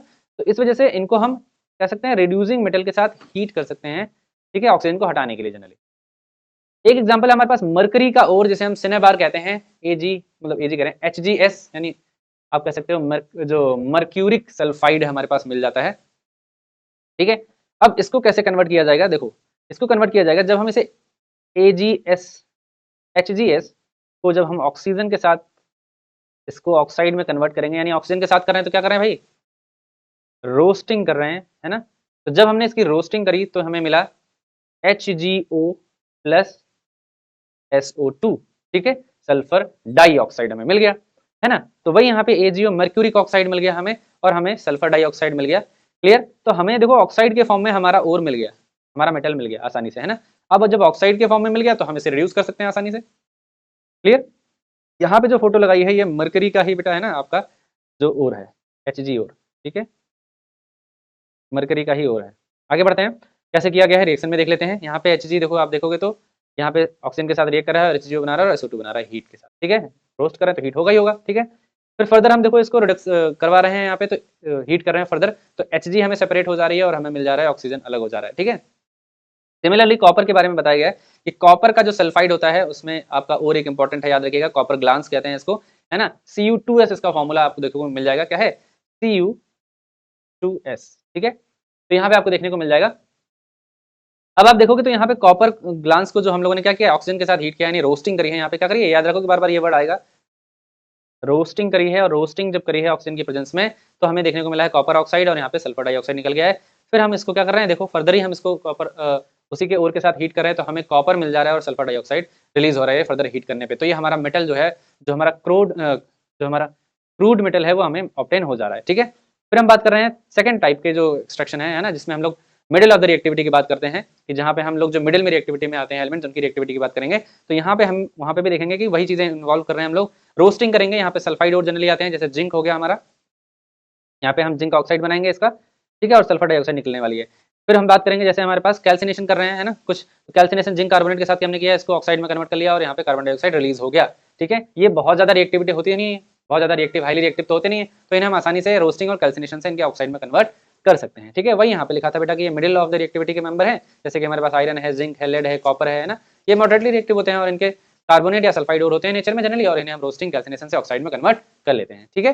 फिर जब हमने कन्वर्ट कर लिया तो हम उन्हें मेटल से सेपरेट कैसे करेंगे, है ना, क्रूड मेटल कैसे निकालेंगे उनसे। तो यहाँ पे हमने क्या किया, रिडक्शन किया है। सबसे पहले कार्बन के साथ रिडक्शन किया गया है यहाँ पे, है ना, कार्बन के साथ रिडक्शन किया गया है। तो आप देखोगे तो यहाँ पे जिंक हमें मिल जा रही है और कार्बन मोनोऑक्साइड निकल रही है हीट करने पे, है ना। यहाँ पे क्या किया जा रहा है, हीट किया जा रहा है, ठीक है। फर्दर अब हम बात करेंगे यहाँ पे, देखो आयरन ऑक्साइड को वापस से इसका रिडक्शन किया गया है। रिडक्शन किसके साथ किया गया, कार्बन के साथ किया गया, हमें आयरन मिल गई और कार्बन मोनोऑक्साइड मिल गई हीट करने पे। क्लियर है, यहाँ तक क्लियर है। नीचे बहुत important reaction, thermite reaction, one of the important reaction है, जो आप देखोगे ये इस नाम से ही आती है ना, कई बार रिएक्शन ये पूछी जाती है डायरेक्टली, थर्माइट रिएक्शन कौन सी रिएक्शन होती है ना, तो ये आप याद रखोगे। यहाँ पे डिस्प्लेसमेंट रिएक्शन हो रही है एक तरह से, और बहुत ज्यादा एक्सोथर्मिक रिएक्शन होती है, यानी हीट रिलीज होती है। क्या होती है, हीट रिलीज होती है। ऊपर वाली रिएक्शन में रिडक्शन जब हम लोग देखा था तो वहाँ पे हीट लग रही थी, हमें हीट करनी पड़ रही थी, लेकिन यहाँ पे हमारे पास थर्माइट रिएक्शन में हीट इवॉल्व होती है काफी मात्रा में, ठीक है। तो ये आप याद रखेंगे। यहाँ पे देखो तो Mn का है ना, मैंगनीज ऑक्साइड यहाँ पे दिया गया है, और एल्यूमिनियम के साथ इसको हम रिएक्ट करा रहे हैं।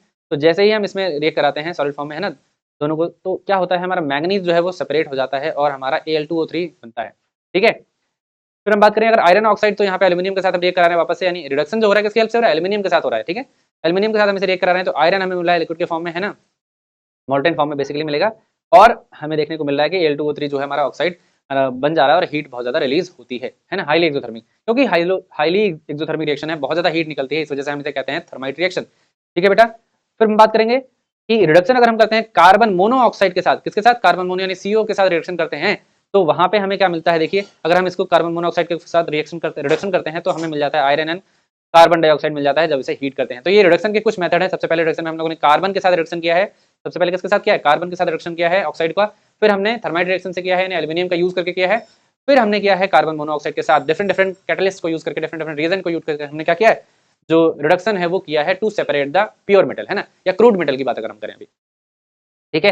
लास्ट हम यूज कर रहे हैं extraction of top reactive metal, जो हमारी टॉप रिएक्टिव मेटल्स होती हैं, जैसे कि हमारे पास पोटेशियम है, सोडियम है, इनको हम कैसे सेपरेट करते हैं इसकी अगर हम बात करें, तो हमारे पास यहाँ पे जो है वो इलेक्ट्रोलिसिस बेसिकली हम लोग यूज करेंगे आगे चल के, है ना। आपको इसके बारे में समझाऊंगा अभी डायग्राम में, आप देखोगे तो ये यहाँ से मैं इसको समझाऊंगा। फिलहाल के लिए यहाँ पे थोड़ा सा आपको आइडिया दे देता हूँ, ठीक है।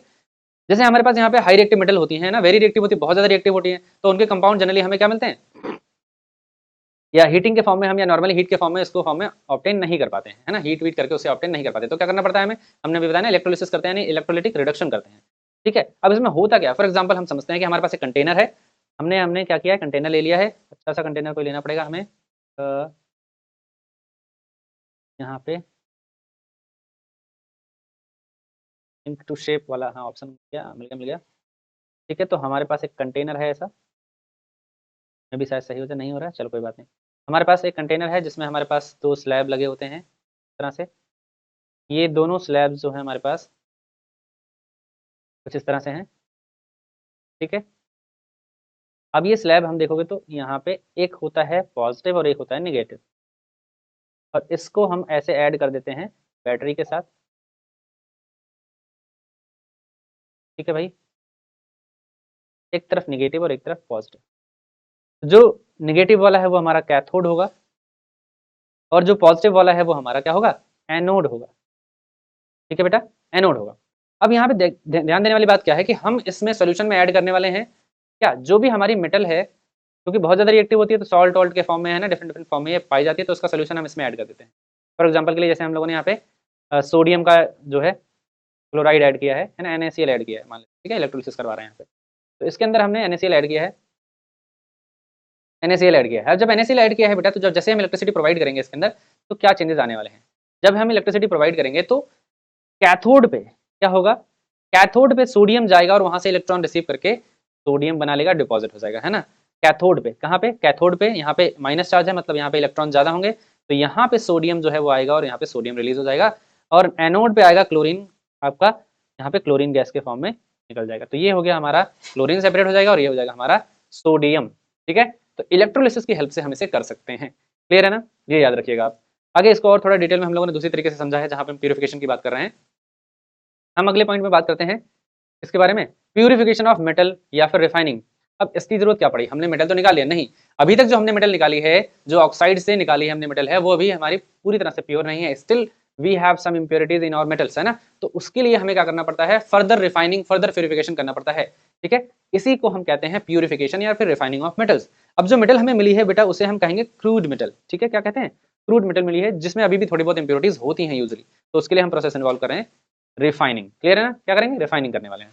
तो सबसे पहले हम यूज कर रहे हैं इलेक्ट्रोलिटिक रिफाइनिंग, और यहाँ पे वही चीज यहाँ पे आप देखोगे तो मिल जाएगी आपको, जो मैंने यहाँ पे एक्सप्लेन करने की कोशिश, इलेक्ट्रोलिसिस में यहाँ पे मेटल्स की थोड़ी सी अलग हो जाती है। क्या अलग हो जाती है इसके बारे में बात करते हैं। हमारे पास एनोड है, एनोड हमारा पॉजिटिवली चार्ज है, ये आपको पता होगा, ठीक है। कैथोड है हमारा निगेटिवली चार्ज है, ये आपको पता होगा।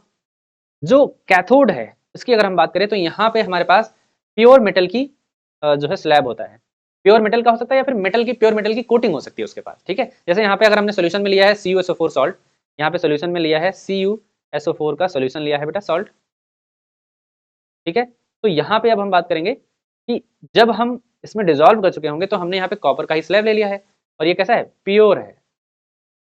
और इधर वाला जो स्लैब है जो हमारी क्रूड मेटल थी उसका, यानी क्रूड जो मेटल है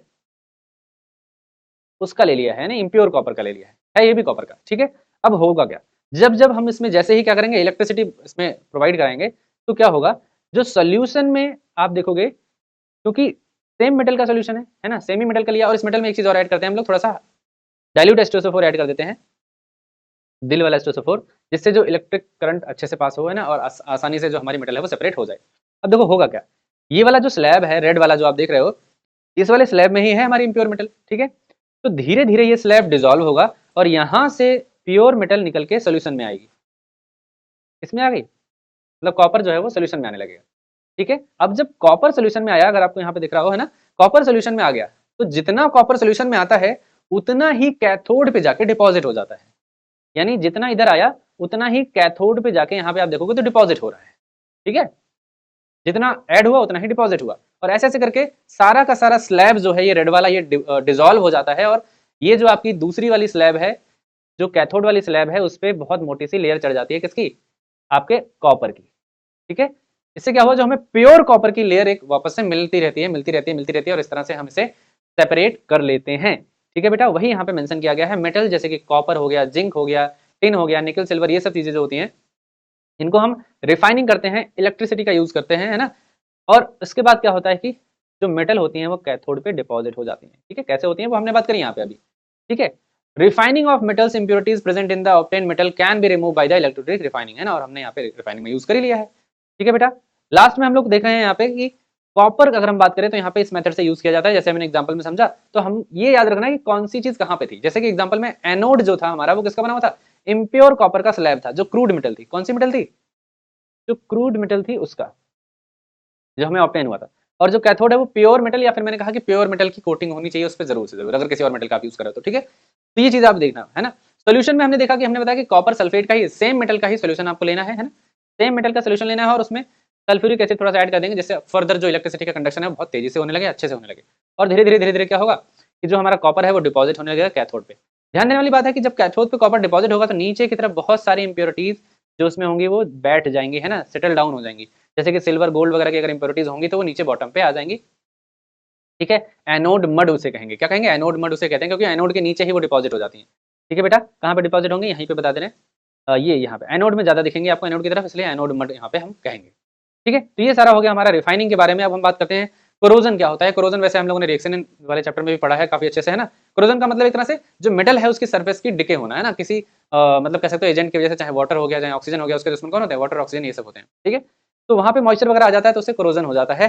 सबसे पहले हम देखेंगे टार्निशिंग ऑफ द सिल्वर। अगर हम बात करें तो सिल्वर जो है टार्निश हो जाता है सल्फर वगैरह के हेल्प से, यानी सल्फर से रिएक्ट कर जाता है और ब्लैकिश हो जाता है। जैसे आप यहाँ पे देख रहे हो नीचे आपको थोड़ा सा डल डल कलर में सिल्वर के जो आपके आर्टिकल्स हैं वो दिखाई दे रहे हैं। यहाँ पे अगर बात करोगे तो जो सिल्वर है ऑक्सीजन से रिएक्ट कर रहा है और Ag2O बना रहा है, सिल्वर ऑक्साइड बना रहा है ना। और ये Ag2O फिर से फर्दर H2O से रिएक्ट करके सिल्वर सल्फाइड बना रहा है और ये ब्लैक कलर का दिखने लगता है। सेम कॉपर के साथ होता है। कॉपर वाली जो रिएक्शन आपने देखी होगी ना, तो वहाँ पे ग्रीनिश सा दिखाई देने लगता है ना, कॉपर जैसा होता है ग्रीनिश। ये आप देखोगे पूरा आर्टिकल तो आपको नीचे यहाँ पे दिखेगा डायग्राम में पूरा का पूरा ग्रीन दिखाई दे रहा है आपको। क्यों दिखाई दे रहा है? क्योंकि यहाँ पे कॉपर जो है वो वाटर से रिएक्ट करके, कार्बन डाइऑक्साइड से रिएक्ट करके अपने कंपाउंड्स बना लेता है। ठीक है, तो ग्रीनिश सिचुएशन आ जाती है यहाँ पे कार्बोनेट पे। ठीक है, नेक्स्ट हम बात करेंगे आयरन। तो आयरन में रस्टिंग बहुत ज्यादा फेमस है, आपने देखा होगा। नीचे आपको एक डायग्राम मिल रहा है, देखोगे आप तो फोटो मिल रही है, तो यहाँ पे आपको देखोगे तो आयरन रस्ट के फॉर्म में यहाँ पे पाया जा रहा है। ठीक है, आगे हम बात करते हैं इसी में। तो यहाँ पे क्या लिखा हुआ है कि यहाँ पे जो हमारे पास देखेंगे तो आयरन के सरफेस पे एक बहुत ही हल्का हल्का सा, है ना, जो सॉफ्ट कह सकते हो कि ब्रिटल फॉर्म में आ जाता है उसका सरफेस, है ना, टूटने लगता है। आप उसको पकड़ोगे तो टूटने लगता है। ऐसा एक टाइम ऐसा था कि होल हो जाते हैं, छेद हो जाते हैं, है ना। उसी को हम क्या कहते हैं, रस्ट कह सकते हैं। ठीक है, वो किस वजह से होता है, मॉइस्चर और ऑक्सीजन की वजह से होता है। आयरन उससे रिएक्ट कर जाता है। ठीक है, hydrated form of iron oxide को ही हम कह सकते हैं कि रस्ट का फॉर्मूला, यानी मॉइस्चर का मतलब रस्ट का फॉर्मूला हो जाता है एक तरह से। ठीक है, एक्स क्यों है यहाँ पे, क्योंकि नंबर ऑफ ऑक्सीजन फिक्स नहीं, नंबर ऑफ वाटर फिक्स नहीं होते बेटा। ठीक है, इस वजह से यहाँ पे।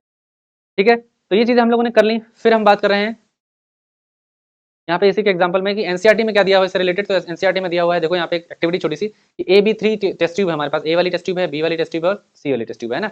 यहाँ पे अगर हम बात करेंगे तो वाटर लिया गया है नीचे कंटेनर में और यहाँ पे आयरन नेल को डिप करके रखा गया। तो वाटर में आयरन नेल को डिप करके रखा गया। दूसरी बार हम देखेंगे तो यहाँ पे डिस्टिल्ड वाटर लिया गया है ना, बॉइल्ड वाटर लिया गया है यहाँ पे। ठीक है, तो बॉइल वाटर लेने लिया गया और डिप करके पूरी तरह से रखा गया। ऊपर की तरफ आप ध्यान दोगे तो यहाँ पे ऊपर की तरफ लेयर लगाई गई ऑयल की। और यहाँ पे आप देखोगे तीसरे वाले में तो यहाँ पे आपको देखने को मिलेगा कि यहाँ पे एनहाइड्रस कैल्शियम क्लोराइड देखने को मिल रहा है। कैल्शियम क्लोराइड का नेचर ऐसा होता है CaCl2 का कि ये वाटर को एब्जॉर्ब कर लेता है। सराउंडिंग से जितना भी मॉइस्चर होता है वो उसको क्या करेगा, एब्जॉर्ब कर लेगा। क्या करेगा बेटा, एब्जॉर्ब कर लेगा, सराउंडिंग के मॉइस्चर को एब्जॉर्ब कर लेगा, है ना। तो ये सीन यहाँ पे देखने को मिलता है। अब रस्टिंग किस में हो रही है, तो आप देखोगे तो यहाँ पे ऑक्सीजन और वाटर थोड़ा थोड़ा है, तो यहाँ पे सरफेस पे आप देखोगे तो यहाँ पे रस्टिंग हो जा रही है, रस्टिंग, है ना। जबकि जिसको हम पूरी तरह से डिप करके रख रहे हैं, जिसमें कोई भी एयर का कॉन्टैक्ट नहीं है, ये रस्ट नहीं हो रहा है ना। ठीक है, तो हम लोगों ने कोरोजन देख लिया है ना, कोरोजन कैसे होता है, और एनसीईआरटी वाला एग्जांपल भी हम लोगों ने कर लिया। अभी हम लोग यहाँ पे देखने वाले हैं प्रिवेंशन, कौन कौन से मेथड है, बाई विच मेथड हम लोग प्रिवेंट कर सकते हैं कोरोजन को, है ना। तो यहाँ पे थोड़े से ही 2-3 मेथड आपको याद रखने हैं। जैसे अगर रस्टिंग अगर हो रही है ना, अगर कोई आयरन का आर्टिकल है तो वहाँ पे हम क्या कर सकते हैं, पेंटिंग कर सकते हैं, ऑयलिंग कर सकते हैं, ग्रीसिंग कर सकते हैं, या फिर गैल्वेनाइजेशन कर सकते हैं। यानी हम एक तरह से उसके ऊपर किसी दूसरे मेटल की जो रस्ट नहीं फॉर्म करती है वहाँ पे हम उसको चढ़ा सकते हैं, है ना, बेसिकली। तो ये चीजें हम कर सकते हैं। ठीक है, फिर अगर हम बात करें गैल्वेनाइजेशन की, थोड़ा सा तो यहाँ पे वो एक्स्ट्रा दे दिया गया है कि जैसे एग्जांपल के लिए आयरन या फिर स्टील जो है वो कोट किया जाता है विद जिंक की लेयर से, है ना, जिससे उससे प्रिवेंट किया जा सके फ्रॉम द रस्टिंग। ठीक है ना, जिसकी वजह से वो सरफेस जो है आयरन की वो प्रोटेक्ट की जाती है। स्टील में आपने देखा होगा कि कार्बन वगैरह की भी कोट की जाती है उस पर, है ना।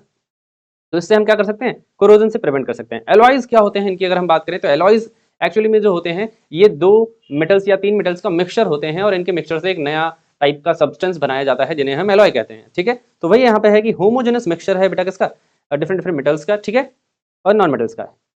अभी हम लोग इसके एग्जाम्पल भी देखेंगे, है ना। फॉर एग्जाम्पल हमारे पास है, जैसे कि सम एग्जाम्पल्स हमारे पास है यहाँ पे एलॉय के। तो एलॉय के एग्जाम्पल में हम लोग देखते हैं, सबसे पहला स्टील का एग्जाम्पल हमें मिल जाता है जहाँ पे हार्ड आयरन जो है इसका यूज किया जाता है।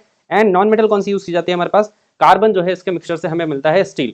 ठीक है, ये स्टील की रॉड आप देख रहे होंगे, पाइप्स बहुत सारी है ना, वो जो बड़ी बड़ी सी मोटी मोटी से आपको शाइनी शाइनी दिख रहा होगा। ठीक है, स्टील क्या करता है, जो मतलब जो आपका कार्बन क्या होता है कि उससे रस्ट से प्रिवेंट करता है और थोड़ा स्ट्रॉन्ग बनाता है। ठीक है, स्टेनलेस स्टील आपने सुना होगा ना, वैसा कुछ। ठीक है, तो यहाँ पे स्टेनलेस स्टील वही आ गया वापस से, जिसमें स्टेनलेस स्टील में इसके साथ साथ क्या होता है, निकल का यूज किया जाता है आयरन के साथ साथ, जिनको हम यूटेंसिल्स में यूज करते हैं अपने घरों में, है ना। खाने वाने बनाने के जो बर्तन होते हैं उनमें हम देखते हैं तो क्या लिखा होता है, स्टेनलेस स्टील लिखा होता है। ठीक है, फिर ब्रास की बात करते हैं। ब्रास में यहाँ पे देखेंगे तो ये लो इलेक्ट्रिकल कंडक्टिविटी वाले कॉपर जो होते हैं, मतलब उनका यूज किया जाता है जिंक जिंक के साथ मिक्स करके। और इसका यूज जनरली हम डेकोरेशन वगैरह के लिए कर सकते हैं, या फिर आप कह सकते हो कि जो आपका फेक गोल्ड आता है ना, फेक गोल्ड या गोल्ड जैसा जो सब्सटेंस बनाते हैं ना, वो उसको ज्वेलरीज आपको देखते होगे आजकल जो है फेक गोल्ड की ज्वेलरीज होती है ना, बिल्कुल जो गोल्ड जैसे ही देखने में लगती है, आप उसे डिफरेंशिएट नहीं कर सकते देख के कि ये गोल्ड है कि क्या है। ठीक है, तो वो चीज बनाने के लिए हम लोग यहाँ पे यूज करते हैं। ठीक है, आपके कॉपर और जिंक का मिक्सचर इसका होता है। ठीक है बेटा, यहाँ पे है यही है कि लॉक्स वगैरह के लिए, गियर्स वगैरह के लिए, प्लम्बिंग के लिए और इलेक्ट्रिक अप्लायंसेस के लिए हम यूज करते हैं और आपने देखा अभी म्यूजिक इंस्ट्रूमेंट के लिए भी हम लोग यूज करते हैं, ठीक है। ब्रॉन्ज की अगर हम बात करते हैं तो ये हमारे जो घरों में यूज होने वाले बर्तन हैं उनमें यूज होते हैं ज्यादातर, आपने देखा होगा ना ब्रॉन्ज। तो ये कॉपर के साथ टिन का यूज किया जाता है इसमें, और इसके कॉइन वगैरह पहले के टाइम में बनते थे ना, अभी भी आप देखोगे तो कुछ कॉइन्स में दिखेंगे आपको, ठीक है। और ये बर्तन आप देख सकते हो एग्जाम्पल के लिए, है ना, ठीक है। ये क्या है, हमारा लोटा लुटिया जिसको कहते हैं ना, ये एक प्लेट है यहाँ पे। फिर सोल्डर वायर जो होता है, आपने देखा होगा जो सोल्डरिंग के लिए वायर यूज होता है ना, वहाँ पे भी आप देखोगे तो वहाँ पे जो हमारी मेटल यूज होती है, लेड के साथ साथ हम टिन का यूज करते हैं। क्या यूज करते हैं, लेड के साथ साथ हम टिन का यूज करते हैं, जिससे हम किसी भी वायर वगैरह को सोल्डर करने के लिए, यानी ज्वाइंट करने के लिए हम यूज करते हैं ना। आपने देखा होगा ऐसे एक ऐसे हीटर छोटा सा होता है सोल्डरिंग अपरेटस, जिसको हम ऐसे हीट करते हैं और बहुत जल्दी से मेल्ट हो जाता है वो, ठीक है। तो इसका यूज हम लोग करते हैं कह सकते हो कि बॉन्ड बनाने के लिए, जोड़ने के लिए अलग अलग जगह पे, है ना। फिर हमारे पास आता है अमलगम, जिंक अमलगम, जैसे मरकरी का, है ना, मरकरी और जिंक का मेटल, तो हम उसे जिंक अमलगम कह सकते हैं, ठीक है। बस इतना सा था हमारे पास, ये सारी चीजें हम लोगों ने बहुत सारी चीजें डिस्कस कर ली, प्रिवेंशन कर लिया हम लोगों ने, कोरोजन का, है ना, कोरोजन क्या होता है इसके बारे में डिस्कस कर लिया, है ना। इससे पहले भी हम लोगों ने बहुत सारी चीज डिस्कस करी, जैसे इलेक्ट्रोलिटिक रिफाइनिंग, यानी पूरा चैप्टर हमने बहुत अच्छे से डिस्कस किया है। आई होप कि आपको बहुत मजा आया होगा, सारी चीजें समझ में आई होंगी। एंड अगर आपको समझ में आया है तो लाइक, सब्सक्राइब और शेयर करिएगा अपने दोस्तों के साथ। मिलते हैं नेक्स्ट वीडियो में, till then keep smiling and keep learning.